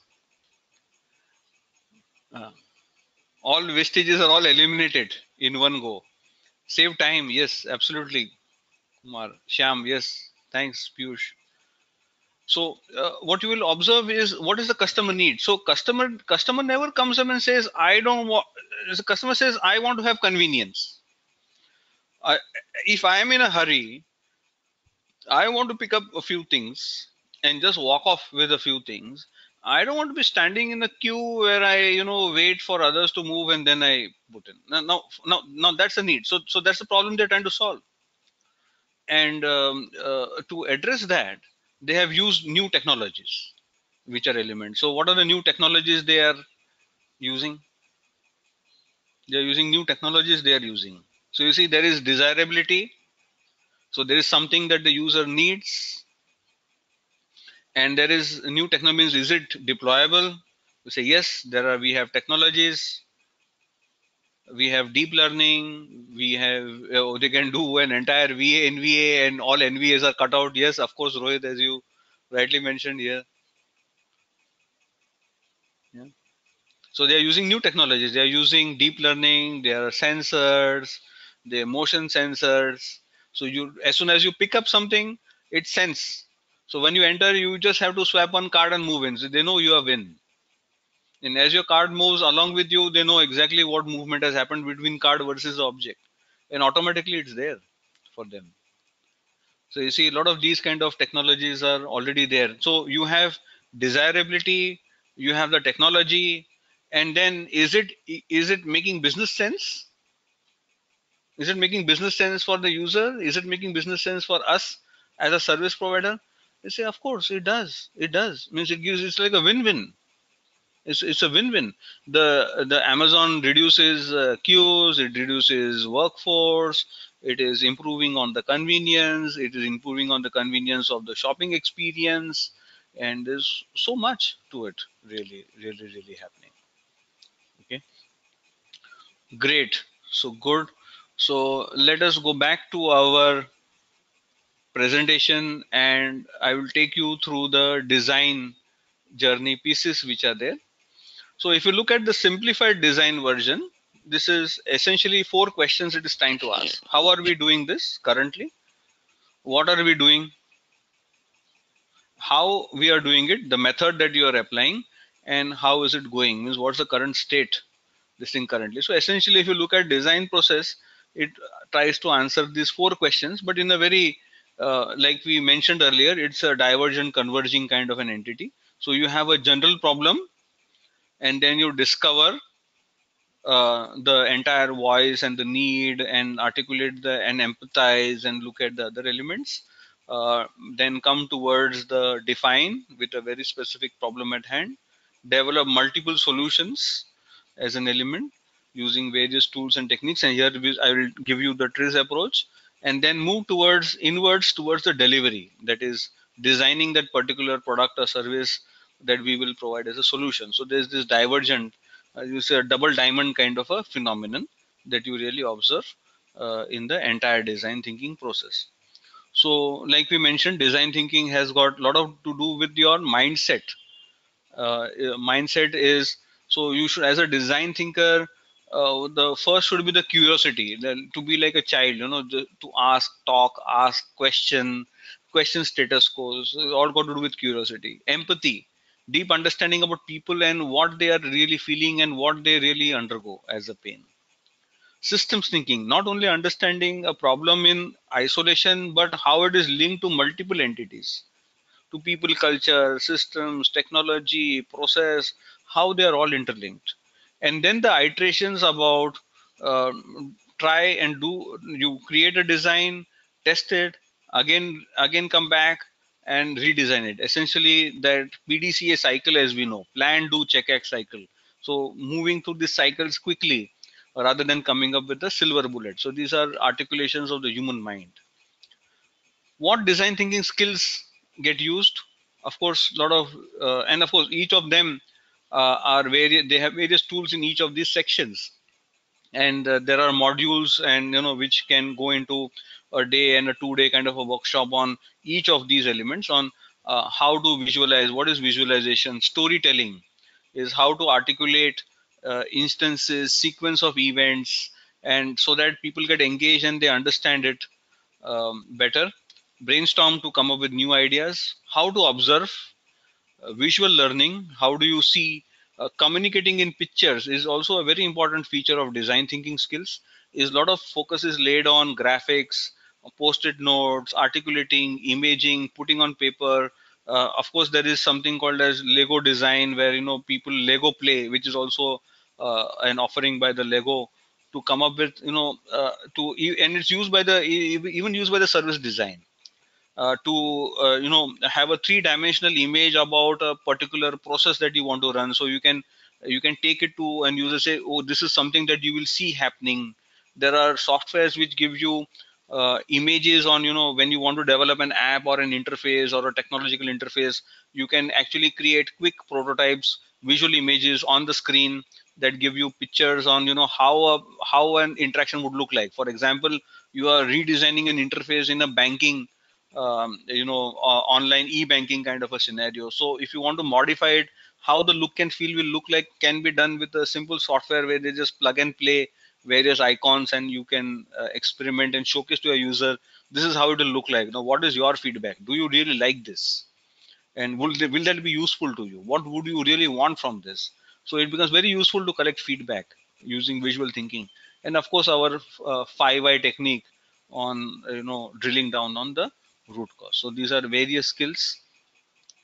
The various other key concepts are to do with what is known as front stage, backstage. We will look at this, what is front stage, backstage, with a service blueprint, customer journey mapping, touch point, and key channels. The first tool that I will take you through is what is known as a customer experience mapping. So when you are doing design thinking, what they look at is how are you really interfacing with various entities. So if you know, every process has got things that are visible to the human eye, or you can observe and you can track this thing kind of. So which is all called as the front stage. So if you observe here, this is the front stage here. So wherever customer is interacting with the end user, these are the touch points which are the front stage for the customer. So for example, let me take the same example of the incident management kind of a process. So the front stage would be the customer, say the end user, going to the ticketing tool, logging a ticket. This is all front end, it's all visible. And this ticket gets picked up by the L1 team, the level 1 support team. So that's a touch point. So you see a customer action, and there's a touch point that addresses. They may call a contact center also. So the contact center becomes a touch point. And then there's a front end staff, the people who you really meet up. For another example, let me give you to articulate the front stage. Say you have got a problem with your mobile phone, and you want to link the recent cases that are there. You want to link the Aadhaar card with your phone. So your operator is saying, please visit our outlet and they will help you link the Aadhaar card. So you go and walk into the customer branch, to the branch of a service provider. Say it's an Idea or an Airtel or a Geo, and you walk in. So you are walking in, and then you wait. So this is all customer actions. Huh? You are waiting in the queue for something to happen, and then you are coming to the front desk, to the person. So you are coming to the desk where the person is really servicing you. Now that person asks you for certain, what is the need coming in. So that's a touch point, and the front stage there is the representative from Airtel, Idea, or the operator who is answering your questions. Now that becomes the front stage, which is the visible angle. Now once they have taken the request, and that person may say, okay, please give your Aadhaar card, let me just scan it, put your thumb here. So these are activities which are happening at the front stage, which are visible to the customer or to other entities. Now, once the Aadhaar card details are taken by the system onto this front stage, this information gets fed to the backstage. So this information goes back into the database. So there will be some IT team or somebody who will have a program collecting this information. Every 1 hour, it will be transported to another data set where validation will quickly happen. And then there will be one SMS. So there will be validation. If something fails or something is required, communication will be sent back. So you see, there are a lot of activities which are happening at the backstage which are not visible to the customer. Authentication, data validation, merging of databases, checking with the base data, even in a simple activity like linking an Aadhaar card. So if you try and draw this entire element, you will see this whole experience coming in. Now what is really differentiating, so you see you see front stage, backstage, there's a lot of technology which is embodied. So you have platforms, technology platforms which are interfacing, which are coming, and behind that also in many of the customer journey maps, you would also put in some kind of a journey experience of the customer. So what may happen to the customer, what is the customer experiencing? So you say when the customer walks in, he is fairly neutral.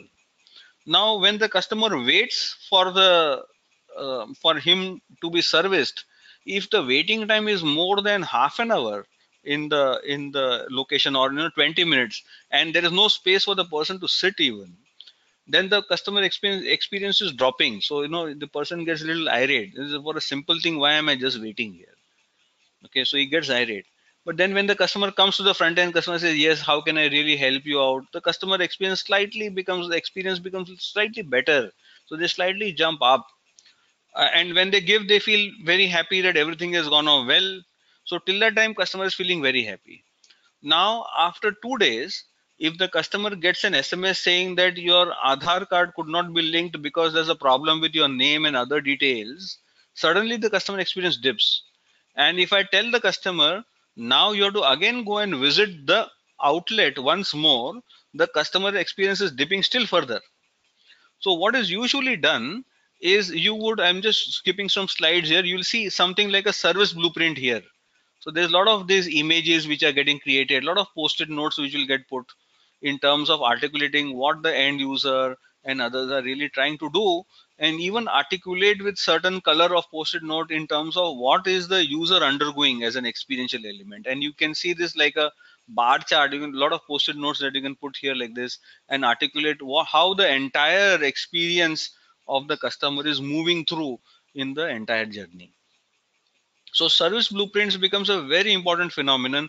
This usually gets used after you have done the survey, understood the customer empathy and got those insights, and then you translate it into a end-to-end kind of a journey mapping, which not only includes the process but the entire multiple other sub elements linked up to be going towards, and you see the entire picture including the customer experiential journey, the path or the experience that the customer is really having from the entire experience, and that becomes an eye opener per se. This is a very excellent tool. Though in this session I'm just giving you some brief about individual tools, I'm not taking in terms of how they get used in tandem, but of course in a detailed workshop, and when we try and experiment, and the way that we go about is take examples and case studies from your real work area scenarios, and then try and apply and see for ourselves. But what we're doing today is seeing tools in independent, so don't try and merge 2 3 tools together. We are just trying to take a brief on what all tools techniques are available.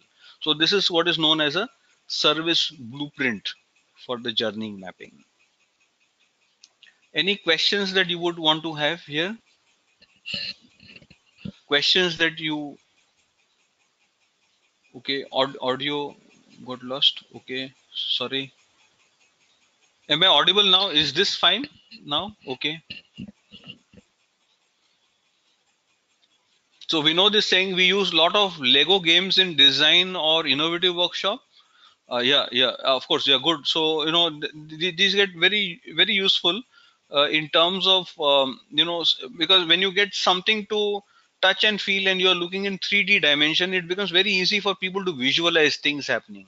So you see many people may draw a certain cutout of a customer, or some kind of a block which indicates like a ticket coming in and then having to move from A to B, and then you can simulate it like a scenario, and people may see, oh, this is something that we really must avoid really happening.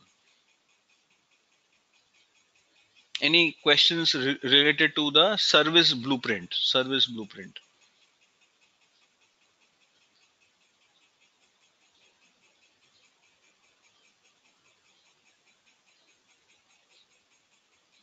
Abhijit is asking, is the design thinking primarily for some kind of process creation improvement only?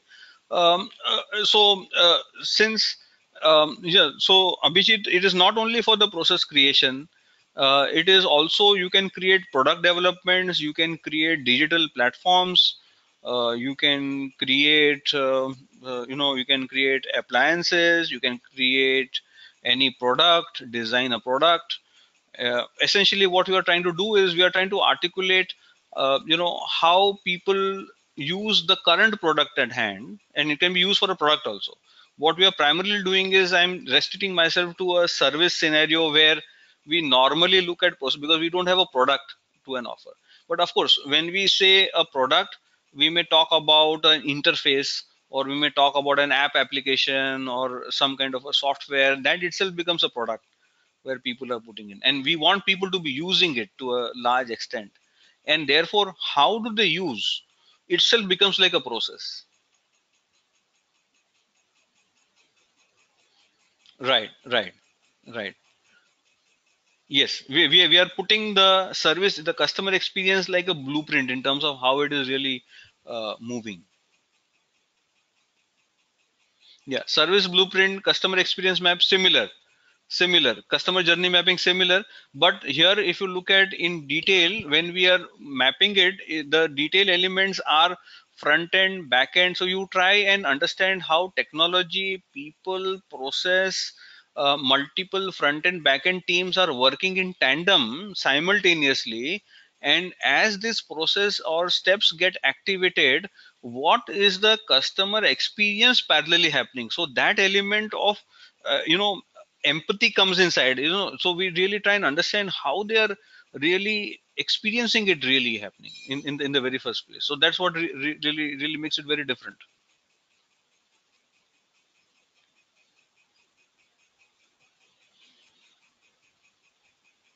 Yeah, Nokia associated with IDEO designing initial handsets in 1990s, they did get example of a product using design thinking, Vinod is asking. So how, so okay, so Parag, um, so how detailed do we go in this? Okay, so let me take an example of a product design thinking element, and example of a product using design thinking. So what we will do here is I will play another video here. Is it okay if I play a video, or to explain, is the video better? I'm just trying to gauge your, take a feedback from you. It's a long video, but you know would that help you? I'm just looking at how a product design is being done, and this is to do with IDEO. Okay, yeah, great. So what I will do is I am now playing a video, and this is available on YouTube also, but I will play part of the video. If you are interested, you can I will share with you the links of some of the videos which are useful. But I will play part of the video so that we are able to discuss and critique the process that they are following. And this is a video by done on a shopping cart redesign. So it's a assignment given to IDEO, which is a very famous uh, design consulting firm, and they have designed uh, uh, a lot of these products.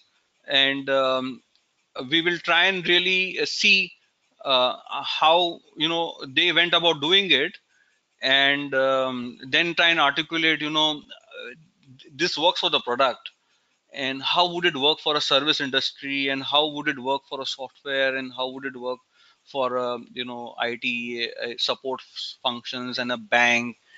So the whole element is, if you really address this properly, then you would have understood and really deployed it.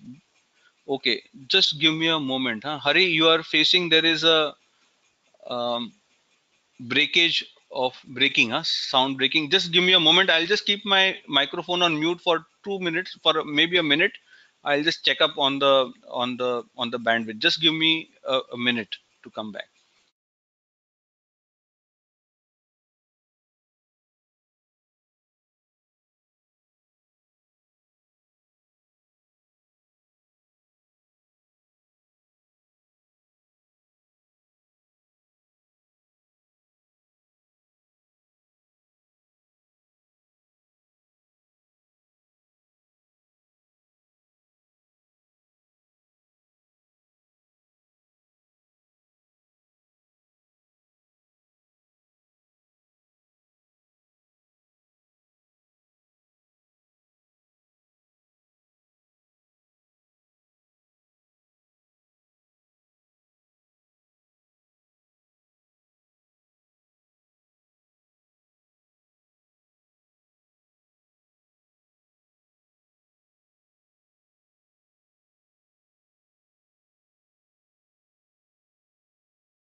Hello, David.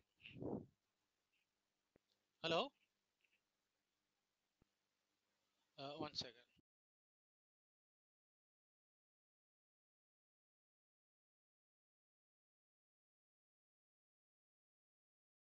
Hello. Hey, hello, David. Yeah, Kumar. Yeah. So, yeah, voice is audible now. Okay, audible, na? Yeah, yeah. Okay. So I'm just uh, okay.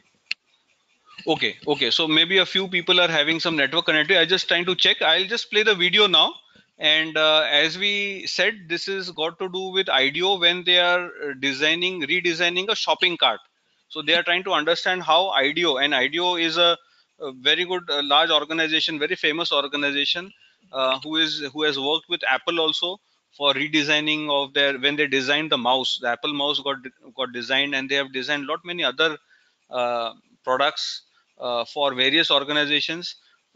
Today they are involved in designing of processes and even bringing and consulting organizations for cultural change in organization, how to bring about a design thinking cultural aspect within organizations. So they're doing those consulting.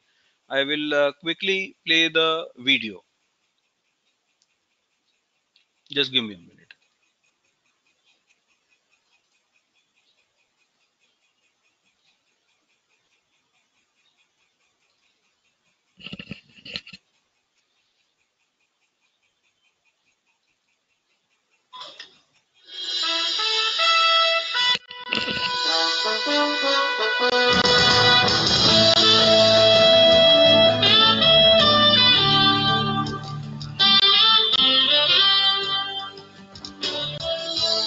A lot further along in this broadcast, near the end, as a matter of fact, you will hear one of the central characters suggest that we look around.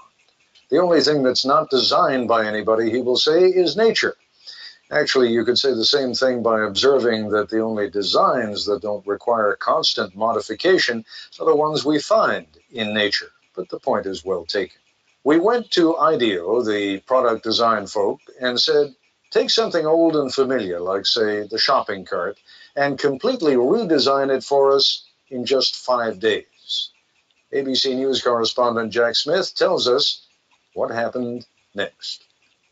9 in the morning, day one, and these people have a deadline to meet. So welcome to the kickoff of the shopping cart project. This is Palo Alto, California, in the heart of Silicon Valley, and these are designers at IDEO, probably the most influential product development firm in the world.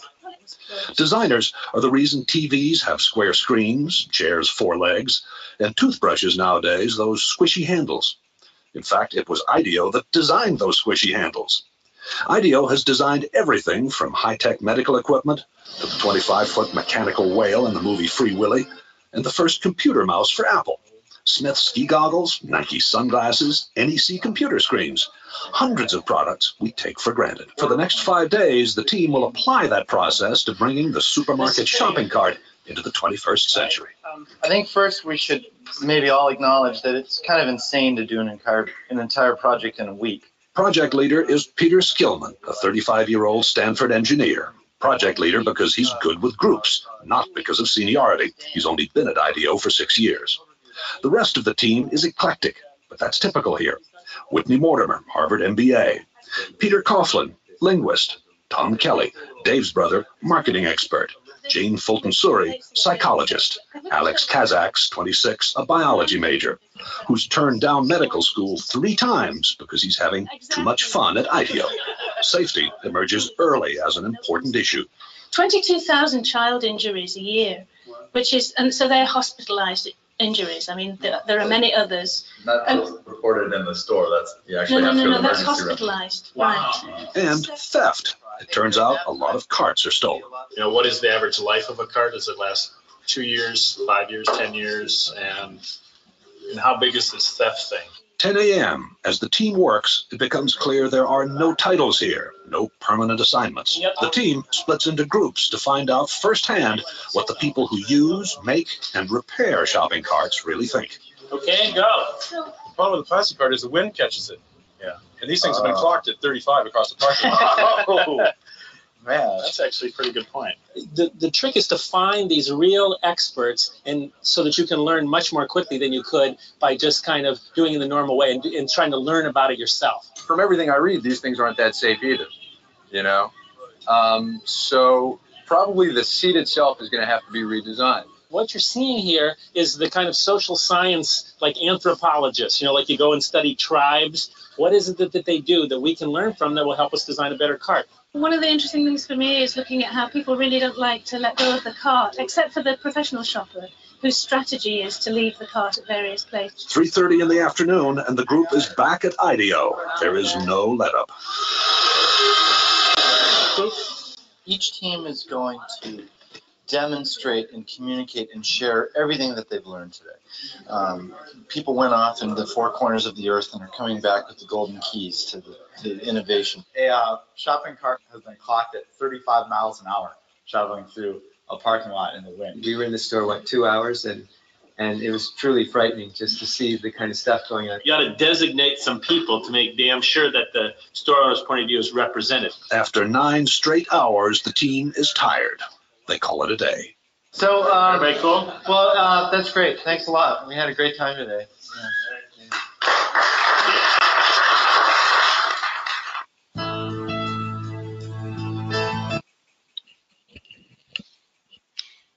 So here you see here how IDEO is trying to redesign this shopping cart, and so what do they really do first? So when they are assigned to do a shopping cart, what are the steps that you observe that they did first? What are the activities that they undertook here till here?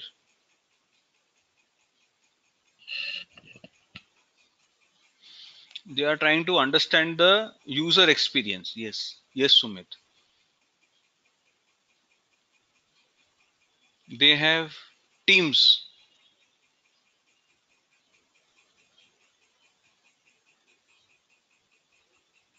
Yes, share their own experiences.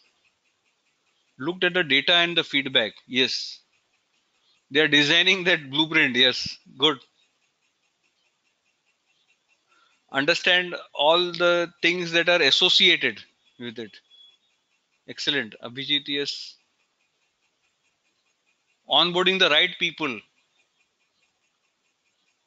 Understanding why. Teams represent different backgrounds. Yeah.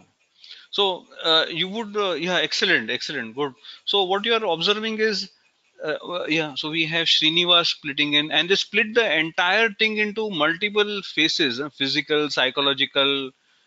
Remember, they are not getting into brainstorming in terms of how do we create a design. They are trying to really understand how it is being used, for what purpose, what are the challenges that they are facing. So they don't just go to the design board to just design something, and they don't look at technology that here is a very elaborate, shopping cart. Let me put this and take it to market.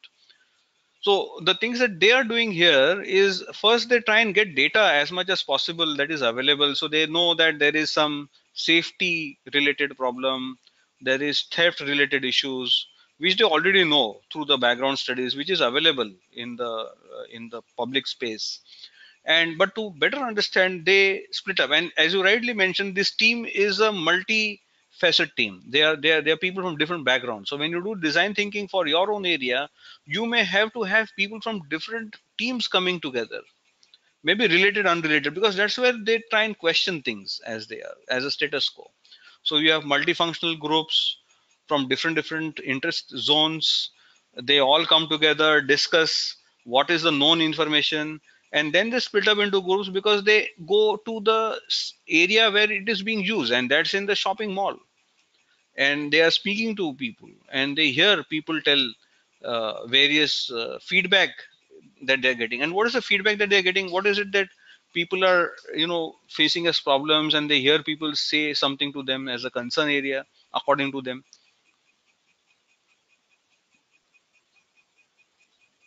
So what are they hearing as voices? And when they meet up these various folks, what all do they hear from them?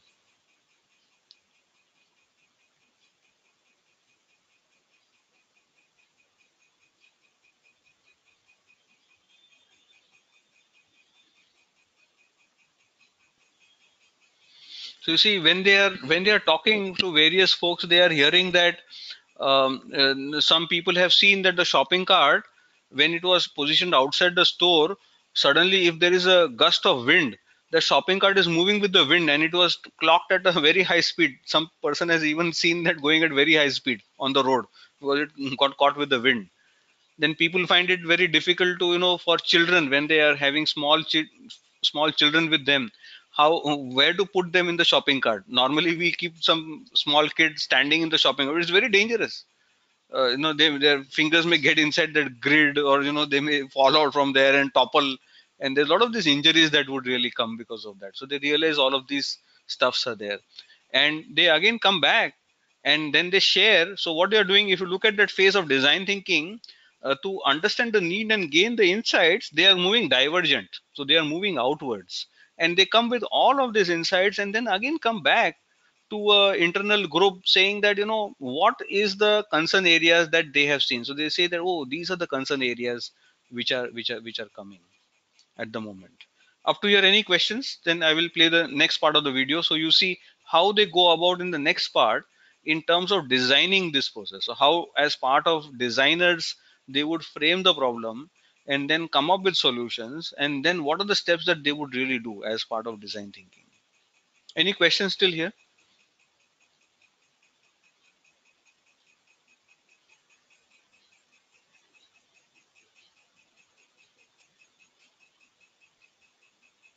Yeah, yeah, absolutely. It's like a design sprint. So they are iterating. You see, it's like a design sprint. They are not waiting for that, silver inside, the aha moment kind of that would really come. It are those small elements, and they get the small elements in by talking to people who are very high-end users of the product, or they have got specific demands from the shopping cart, and that's how they get this into it. Yeah, they're looking at multiple dimensions, as Renu you're mentioning. True, absolutely true.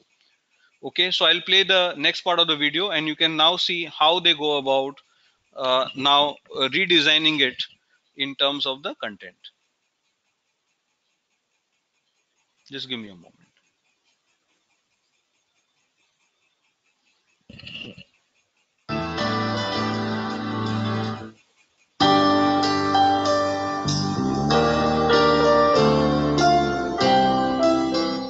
Want to get together and start here. Day 2 at the start of IDEO's unique brand of brainstorming. They call it a deep dive, a sort of total immersion in the problem at hand. IDEO's mantra for innovation is written everywhere. One conversation at a time. Stay focused. Encourage wild ideas. Defer judgment. Build on the ideas of others. That's the hardest thing for people to do, is to restrain themselves from criticizing an idea. So if anybody starts to nail an idea, they get the bell. The deep dive begins, and for the next few hours, the ideas pour out and are posted on the walls. Yeah, see, you have to have some wild ideas.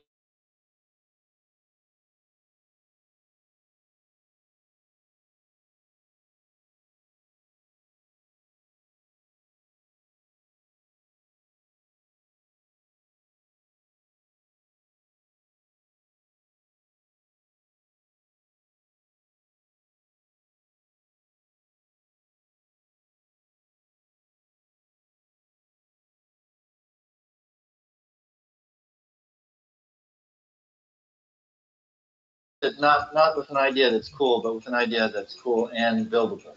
If it's too far out there and it can't be built in a day, then I don't think we should vote on it.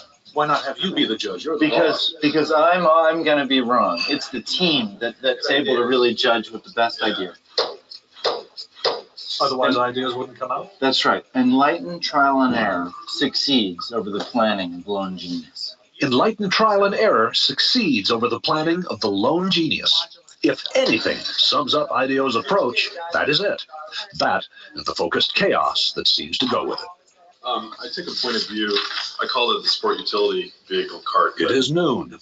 Worried that the team is drifting, what can only be called a group of self-appointed adults under Dave Kelly holds an informal side session. We don't want to tell them what to build, or else we take away the benefit of the whole thing, right? What needs should they optimize their solution to? Yes. The purpose is to refocus the deep dive. Maybe we arbitrarily say we do 5 teams.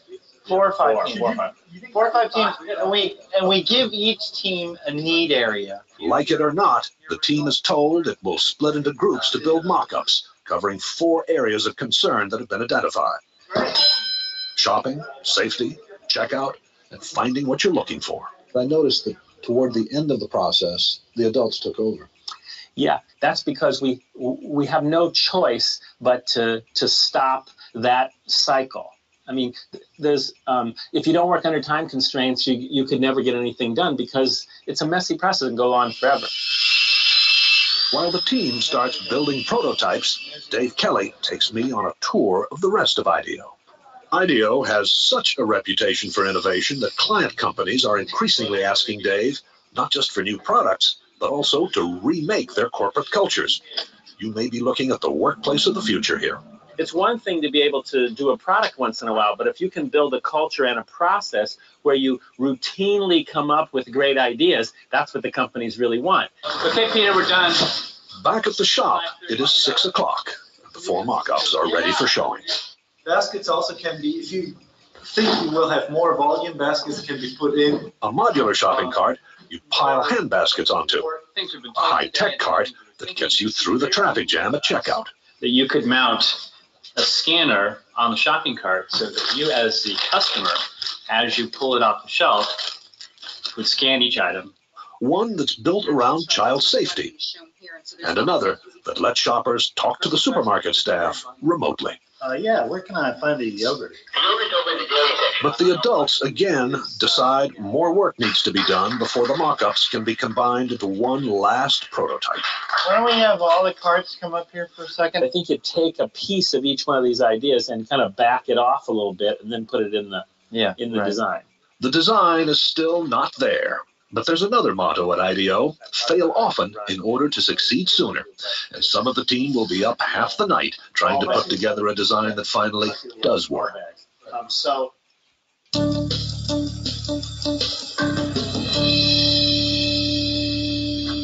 It is day 5, and Dave Kelly has no idea what the final cart looks like. Only the team does. It'll be good. There it is! So we took the best elements out of each prototype, designed this entire cart in a day, and then this cart was fabricated in a day with an amazing team of people in our machine shop pulling this off, working in shifts throughout the night. Wow, I'm impressed. So are we.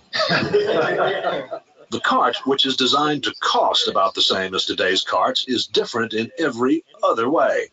Hand baskets that stack in a metal frame, and major improvements for all. You just lift the handle up, you drop put the children in, and then you can close the handle right over them, and they instantly have some little bit of a work surface that they can play with. What do you think? Well, I'm very proud of the team. I think it's great. Does this work for you? Works for me great. Yeah. It's also beautiful. I mean, let's take it over to a local supermarket and see what they say. Yeah, it works really well. The cart's wheels turn 90 degrees so it can move sideways. No more lifting up the rear in a tight spot. And you shop in a totally different way. Rather than taking your cart everywhere you go in the store, through a crowded store like this, much more efficient to take a small basket, rush around to where the particular shelves are and come back and put them here and treat this as like a center for your shopping. And with a high-tech scanner, so that in the future you skip the checkout traffic jam. Here's how you would scan an item. You reach over and pick up anything like the salad dressing, and I would scan it, and if I want to accept that item, I would just press plus and then drop it in my basket. Because stores don't yet have those high-tech scanners the team designed, checking out today means doing it the old-fashioned way. But the bags are hung on hooks on the cart's frame. Remember, there is no basket here. Why get rid of the big basket? The basket is tyranny. The basket is tyranny because it's not really needed. If all your stuff ends up in bags, why need the basket in the first place? Talk to me about theft. There's no value in this cart without the basket because you can't carry anything in it. It's useless to anybody. You can't use it as a barbecue. So it's not going to get stolen. That's right. So this ought to appeal to store owners then. Yes. I love it. I think it looks great. At first, I was a little shocked, but I think you have some fantastic ideas here. it needs a little refining, but I think that it's great. I mean, we would want them. It makes us feel great. And she also gave us some really good comments about how we can make this thing better.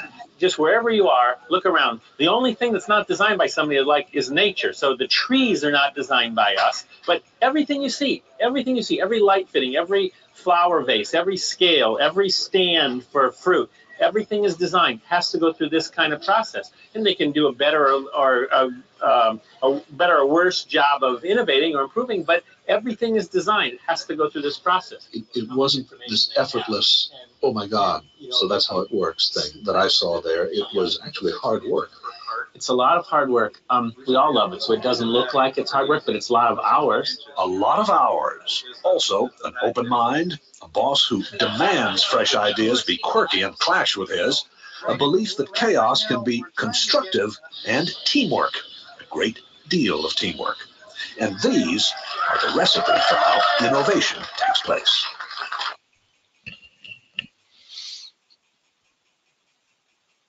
Great, good. So you see, a beautiful kind of a, it's a very nice kind of view.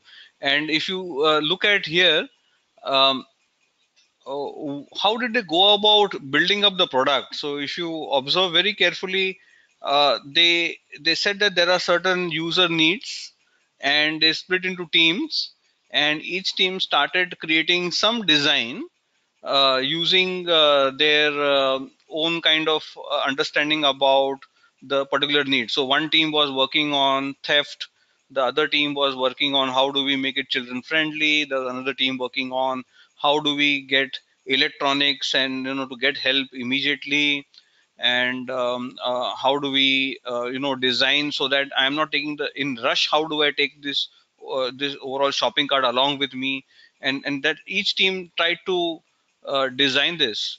And then when they came back, so what they did was not that one design is the best one, they again came back and again looked at what are those unique features that we can pick up from each design to come up with the ultimate design that they would really create. And if you observe very carefully, they did not just create it. Once they created some kind of a working model or a prototype or some kind of a working kind of a feature, they again went back to the users, they again went back to where they had done the surveys and again spoke to various people of how do you see this shopping cart, and they got various other inputs also, and they saw that it does make sense. So there is a need, there is a certain demand, and there is a certain need for a product, and we created it. And they again go back and check whether it is feasible. Yes, it is feasible and doable with the current technology available. And they again go back to the user to see whether that makes sense and is it economical in nature. So you'll see a lot of these kind of iterative, yeah, of course, Anamika, that you mentioned is very iterative method like agile, of understanding the multiple cycles, agile cycles, scrum cycles that we really speak of in agile. And but it's all got to do with a lot of focus on the user experience and back and forth kind of when you really develop the products. Any questions, doubts here at the moment?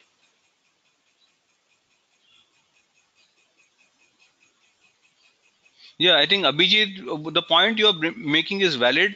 Abhijit is mentioning here that the organization must have a lot of willingness to spend money, and a lot of work will potential waste to address this kind. So potentially, that will potentially go to waste. So yes, of course. So not that all of these kind of journeys would be very successful.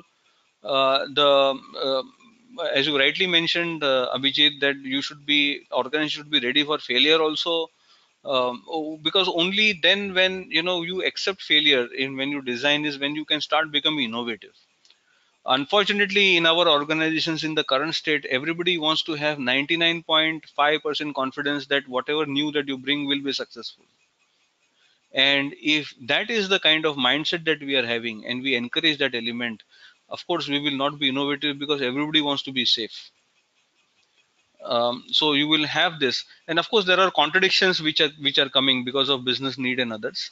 and which need to be addressed, which is a very valid point.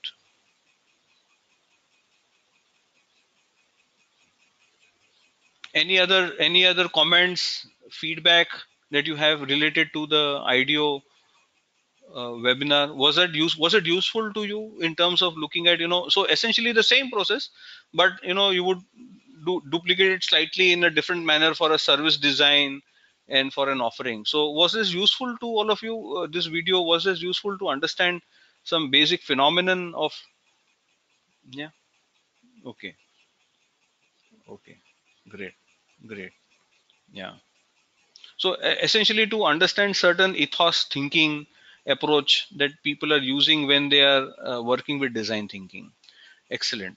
Now we will move back to our slide, and I'll show you some other um, tools that they use. What in design thinking also gets done is you would use some tool is called the tool that I'm showing here is called as a persona map or a persona template. So a persona essentially is a representation of a certain group of users who are very unique in nature. So when you go and when you meet up with stakeholders, understand users, meet up with them, and so you would want to understand this stakeholder not only from the way that they interact with the current product or service that they are utilizing, but also generally what is their behavioral pattern as a person. So you may say that, okay, for a bank, I have got a very and this is a very important aspect. Like in a bank, you would have a lot of senior citizens who are having bank accounts. So therefore, you may create a persona for people who are, say, retired and above maybe 60 years of age. You may create another persona map for a set of people who are just becoming a major. For example, my son just became a major, so I had to convert his minor account into a major account.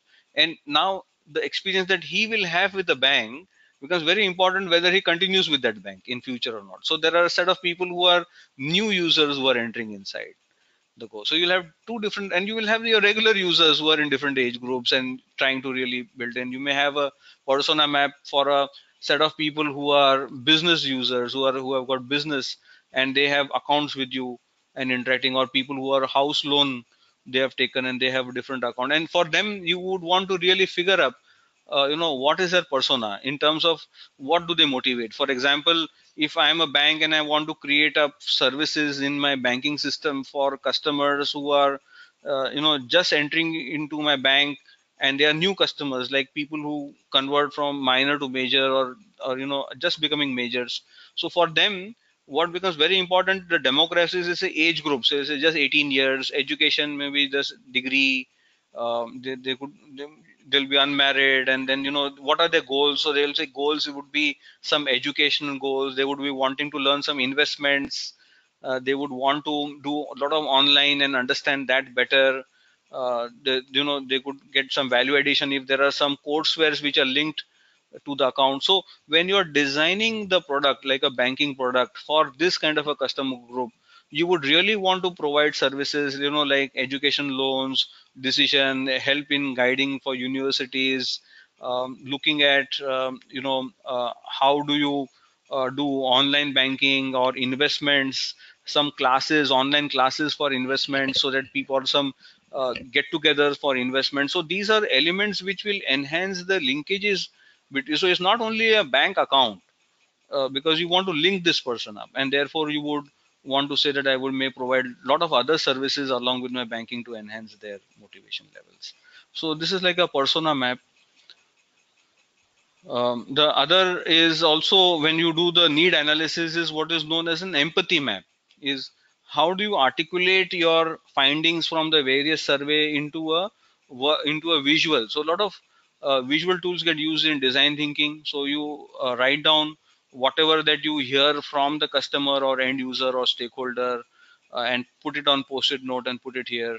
You may look at what are their feelings and what frustration, what challenges they are facing, and you can look at what is their goals and objective. So essentially, if you look at the first one and two right on top, is with whom are we empathizing, who is the target group, what do we want them to do, what are they trying to really accomplish. Okay, so I say, okay, I want to really, what are they trying to accomplish? So a new joining into a bank may want to accomplish some kind of a experience on what this banking system is all about as an individual, and they don't want to take any help from the parents because they want to be independent. And therefore, how does a bank go about that? So they say, okay, this is what something that we want to do. Okay, and what do they see, and what do they hear and see people doing? So you articulate as post-it note, and this becomes a very useful tool for you to discuss with various stakeholders, other team members, on terms of communicating. And this, so the empathy map is done before you come into the customer journey mapping. So that you see a lot of these tools. I'm taking the tools in isolation, though not in sequential order, but a very useful tool that gets used in design thinking is this empathy map. And of course, we spoke about the service blueprint and how that journey gets done. And once you do this, what we are doing in design thinking is we try and formulate a how might we statement, a problem statement, is because after that we are moving into the divergent phase of generating ideas. So there you frame a statement. This is one of the tools, one of the approaches is you frame the problem like, and how might we? So they say, how might we solve a particular problem for whom? Which person or which group we are trying to really address.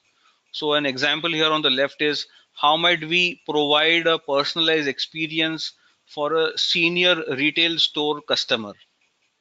So that's the problem that you're trying to really come up with a solution for. Or the other alternative is on the right hand side here, design a better way for. So you can frame the statement as design the better way for which person to do what. So you may frame it, design a better way for the bank manager to immediately and effectively prioritize the most vital and eminent threats which are there to the processes or banking processes. So you can frame the statement in different manners.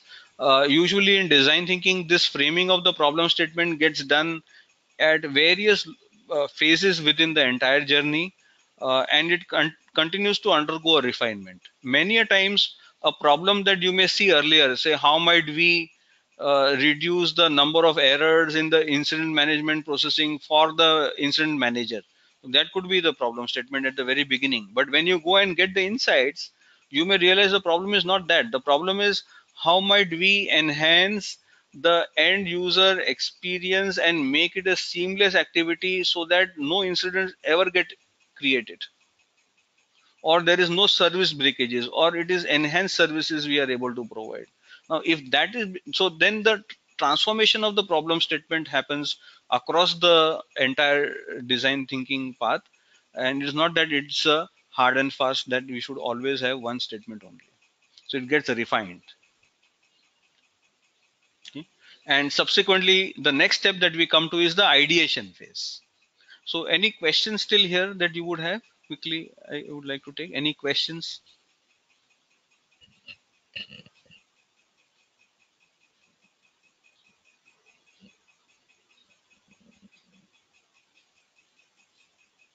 Yeah, so you'll have a lot of,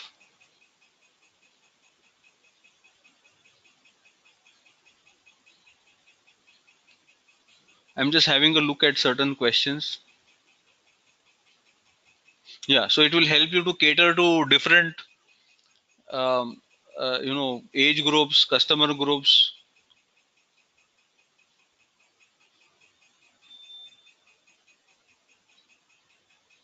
Yeah, yeah, excellent.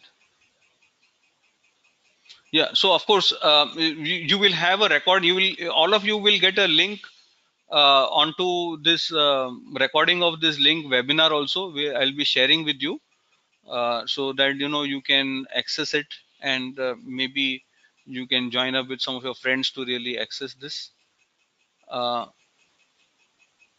Excellent. Okay. Okay. So I will now move towards the ideation phase, and of course, I'm just taking a check on the time. So I maybe in another 10 minutes or so we will be wrapping up. If you have further questions, and I know I'm trying my best to really address all of your questions, but if there's one that I could not really address, and and you would really want to have a response, please do write up to the email ID. We'll be sharing you also the email ID that you can write up with your questions and doubts. So that you can write up, and I'll be responding, and we'll have somebody else responding or getting in touch with you, so that we are able to address your query. So I'll now move towards the ideation phase. I'm just slightly skipping the questions that you have at the moment. And in the design thinking, once you develop the how might we come to the ideation, where we start generating ideas. And usual techniques are brainstorming, mind mapping, brainstorming using 7-3-5 technique. 7 people, 3 minutes, come up with 5 different ideas, which is a very good way of doing brainstorming. 7 people, 3 minutes, 5 ideas. Then there could be mind mapping. You could be sketching, storyboarding. You may articulate your entire ideas with some pictures, and then you may, like on a post-it note, and keep on pasting them one after the other to look at a scenario and creating a scenario by yourself. You may create the entire customer journey mapping for the new idea that you have, or a new process that you have developed, and how that will really flow through. You may have role play between people. So there are these different techniques which are available and which can be done.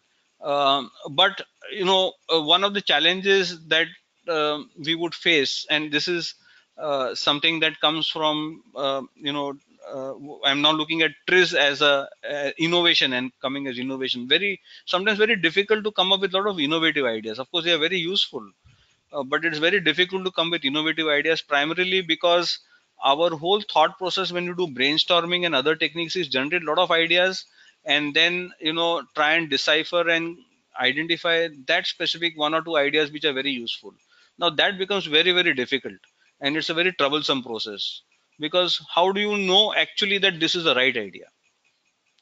So for us to come to the right idea, or for us to come up with very innovative ideas, it is very important, like Einstein said, that we should go to the new level of thinking. So as he said, the problems are existing because we created them in the very first place, X level of thinking. Unless we go to the new level of thinking, we cannot solve the problems, even though we may have taken a very long journey in design thinking to articulate user needs, empathy map, personas, create the customer journey mapping, and ultimately we come to that how might we statement, and to generate the solutions we should go to the new level of thinking. So what we have as one of the approaches to go to the new level of thinking is what is known as TRIZ, T-R-I-Z. It's a Russian technique called as theory of solving inventive problems. And this TRIZ technique, theory of solving inventive problems, was identified by Genrich Altschuler, and he was in the patents office in Russian Navy. And what he was intrigued with is innovation and creativity skill given by birthright, or is it something that we can train ourselves for? What he articulated from his studies is it's actually a skill. Anybody can learn this. It's like an algorithm. We can create patterns of thinking, and using these patterns of thinking, we can build our level of understanding and capability. And this itself then became a part of what is known as TRIZ. And such was his radical thought process that he was arrested and put in prison for around 25 years in erstwhile Russia when he was there at that moment. But luckily, a lot of his other students were out, and they developed this entire science of TRIZ. So there is a lot of this science of TRIZ. So as you see here, Altschuler looked at a lot of patents, and he studied these patents. And what he articulated here was he realized that when innovators come up with new ideas, they think in certain patterns, and these patterns itself are uh, are not very many. They are actually just the 40 patterns. So he came up what is known as 40 inventive principles. So he identified certain principles, certain patterns of thinking that people use when they come with ideas, and that he articulated. And he said that, okay, if I have a certain problem, I can characterize it as a pattern, and every pattern has its own solution, and which is already known. And how do we know that? We know that because we studied past patents, and they all thinkers are using certain thinking pattern. And if we start thinking as per that pattern that they have got, then we can easily try and resolve the problems. So what it actually does is, between specific problem and specific solution, normally our traditional approach will be trial and error, brainstorm, lateral thinking, and we would go as vectors. What TRIS does, it takes the problem statement to a very high level, to an abstract level, and from an abstract level it starts generating TRIS solutions, abstract solutions, and then coming to a new idea that is really can be really deployed. I'll show you some examples in terms of how it is done. Various tools are used in TRIS. uh, we at QAI are, we have integrated to a large extent TRIS approach with design thinking in the ideation phase, so that we embody these kind of multiple tools and techniques. Of course, these are very detailed in nature, but various techniques like multi-screen diagram, contradiction thinking, root cause analysis, root conflict analysis, 40 principles get deployed to generate a lot of ideas. But let me tell you, they are all very detailed in nature. They are algorithmic. It can be taught to people. In fact, TRIS is being taught to school children in Europe, so that they become innovators. They are able to solve problems in an innovative manner. It's not that we should always go with analytical thinking, and so they build the creativity using TRIS approach.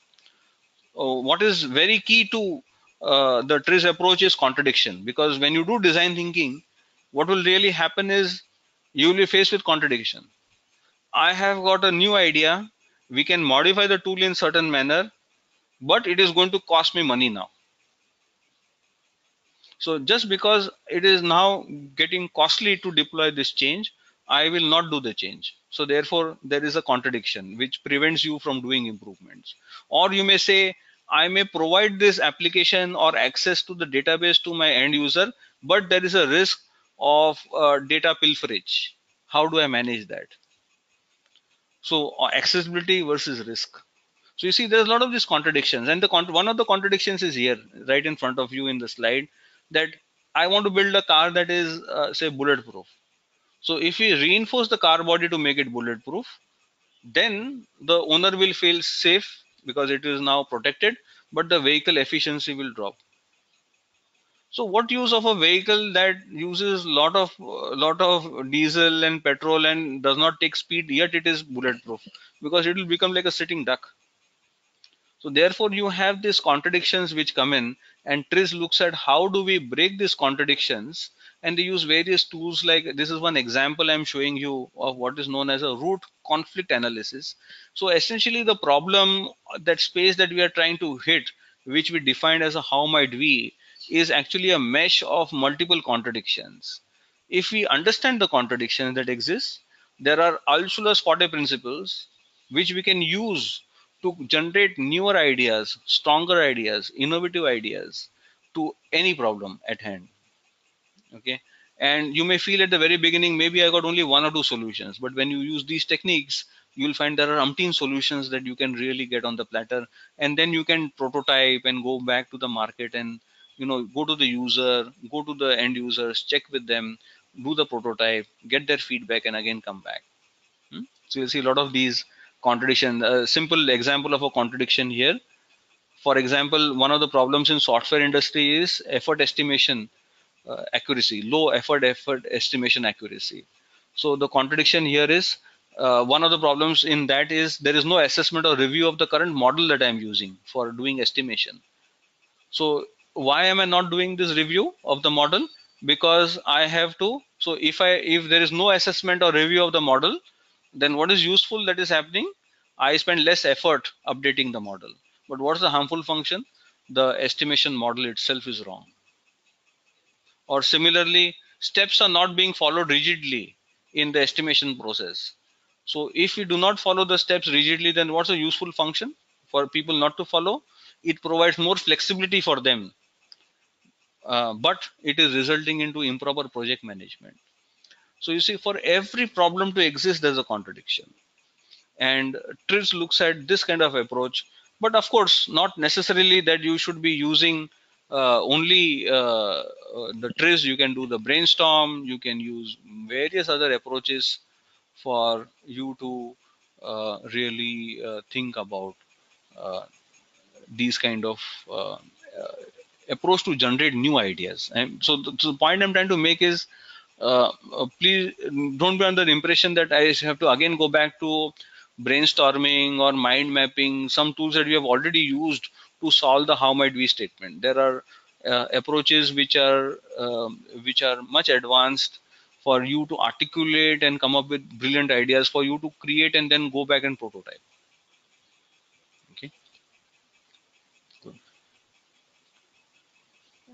Yeah, excellent. So you'll get this contradiction matrix and all, which I'll share with you. Of course, I'm not.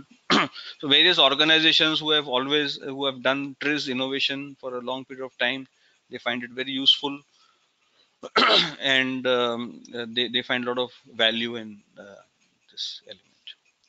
Any questions at this stage? Any questions that you would want to ask from the ideation? So the part that I dealt with just now, maybe little slightly faster, is how to go about generating ideas how after you have defined the how might we kind of a statement. So any questions that you would have here?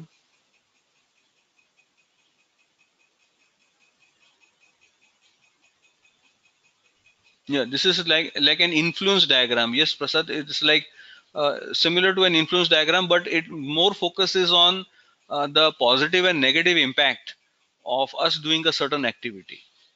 The prime premise in TRIZ being that people do certain things because it is easier for them to do.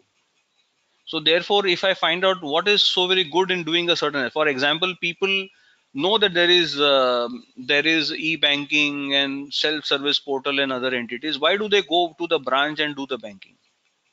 There is some benefit of doing that. Now, that is what we are trying to articulate as a contradiction. So what is useful for the user and what is harmful with the current kind of behavioral pattern?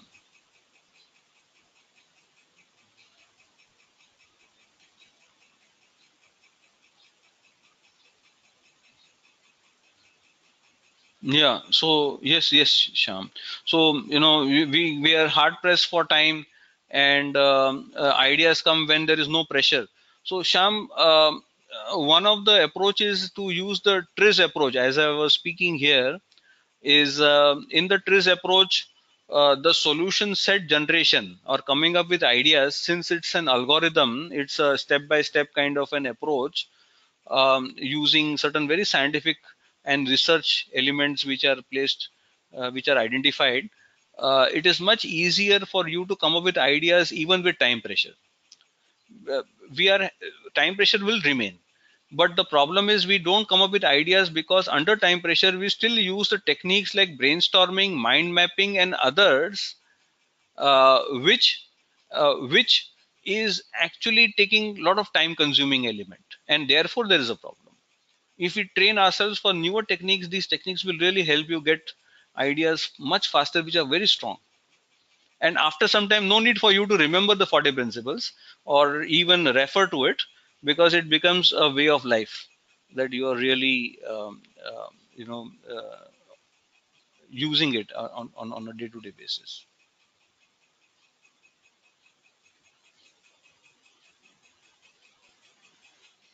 So Prasad, how does one integrate design thinking with lean startup and agile?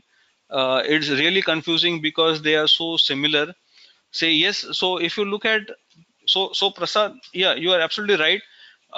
When you look at agile and when you look at lean design, lean thinking and lean approach, in the lean approach and in agile, as I understand, and I'm not an expert in agile, but you may intervene and you may give your feedback on that. One of the views is, we are trying to, when we say agile, we are making the process of software development or project management agile in that entity. We still aren't questioning why is this process existing in the very first place, or does this need to be done in a certain manner.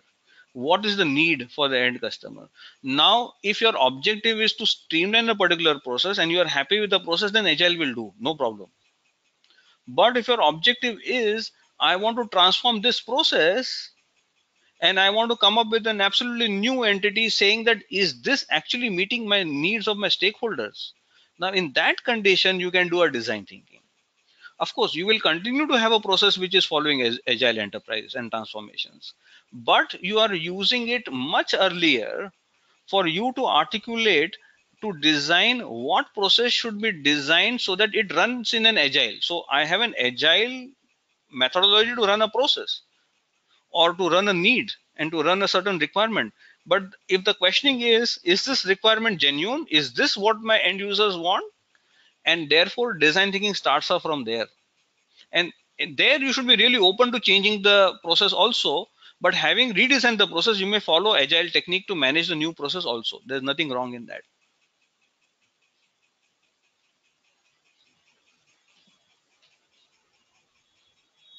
Excellent. We have done this in many transformation.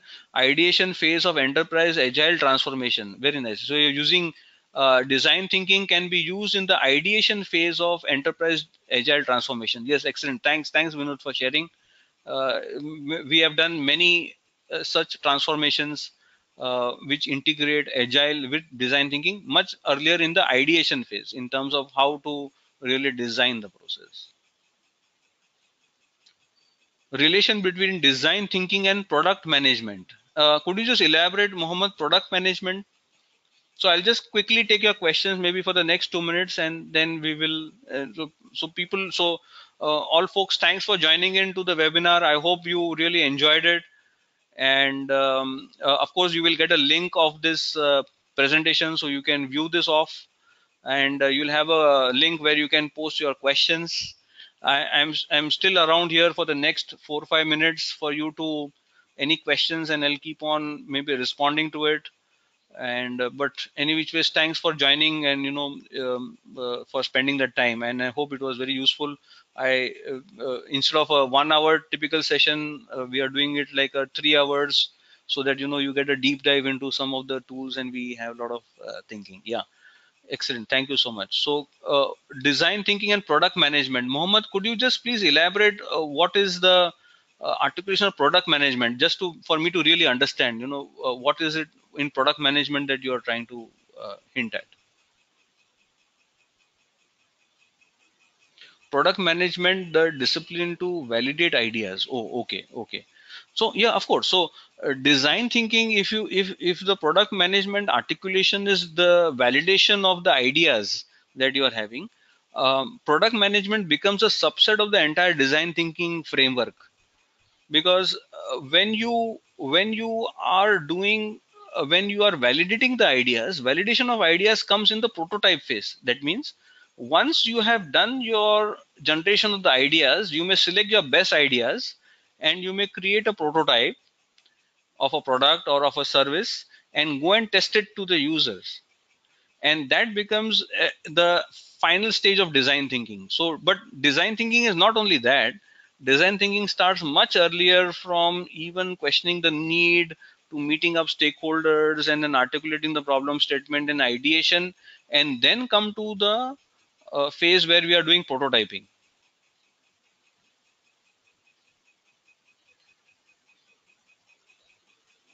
right?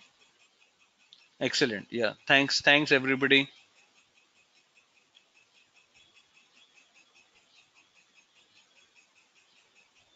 Thanks a lot, Vinod. Thanks for participating, all of you. Thanks for participating.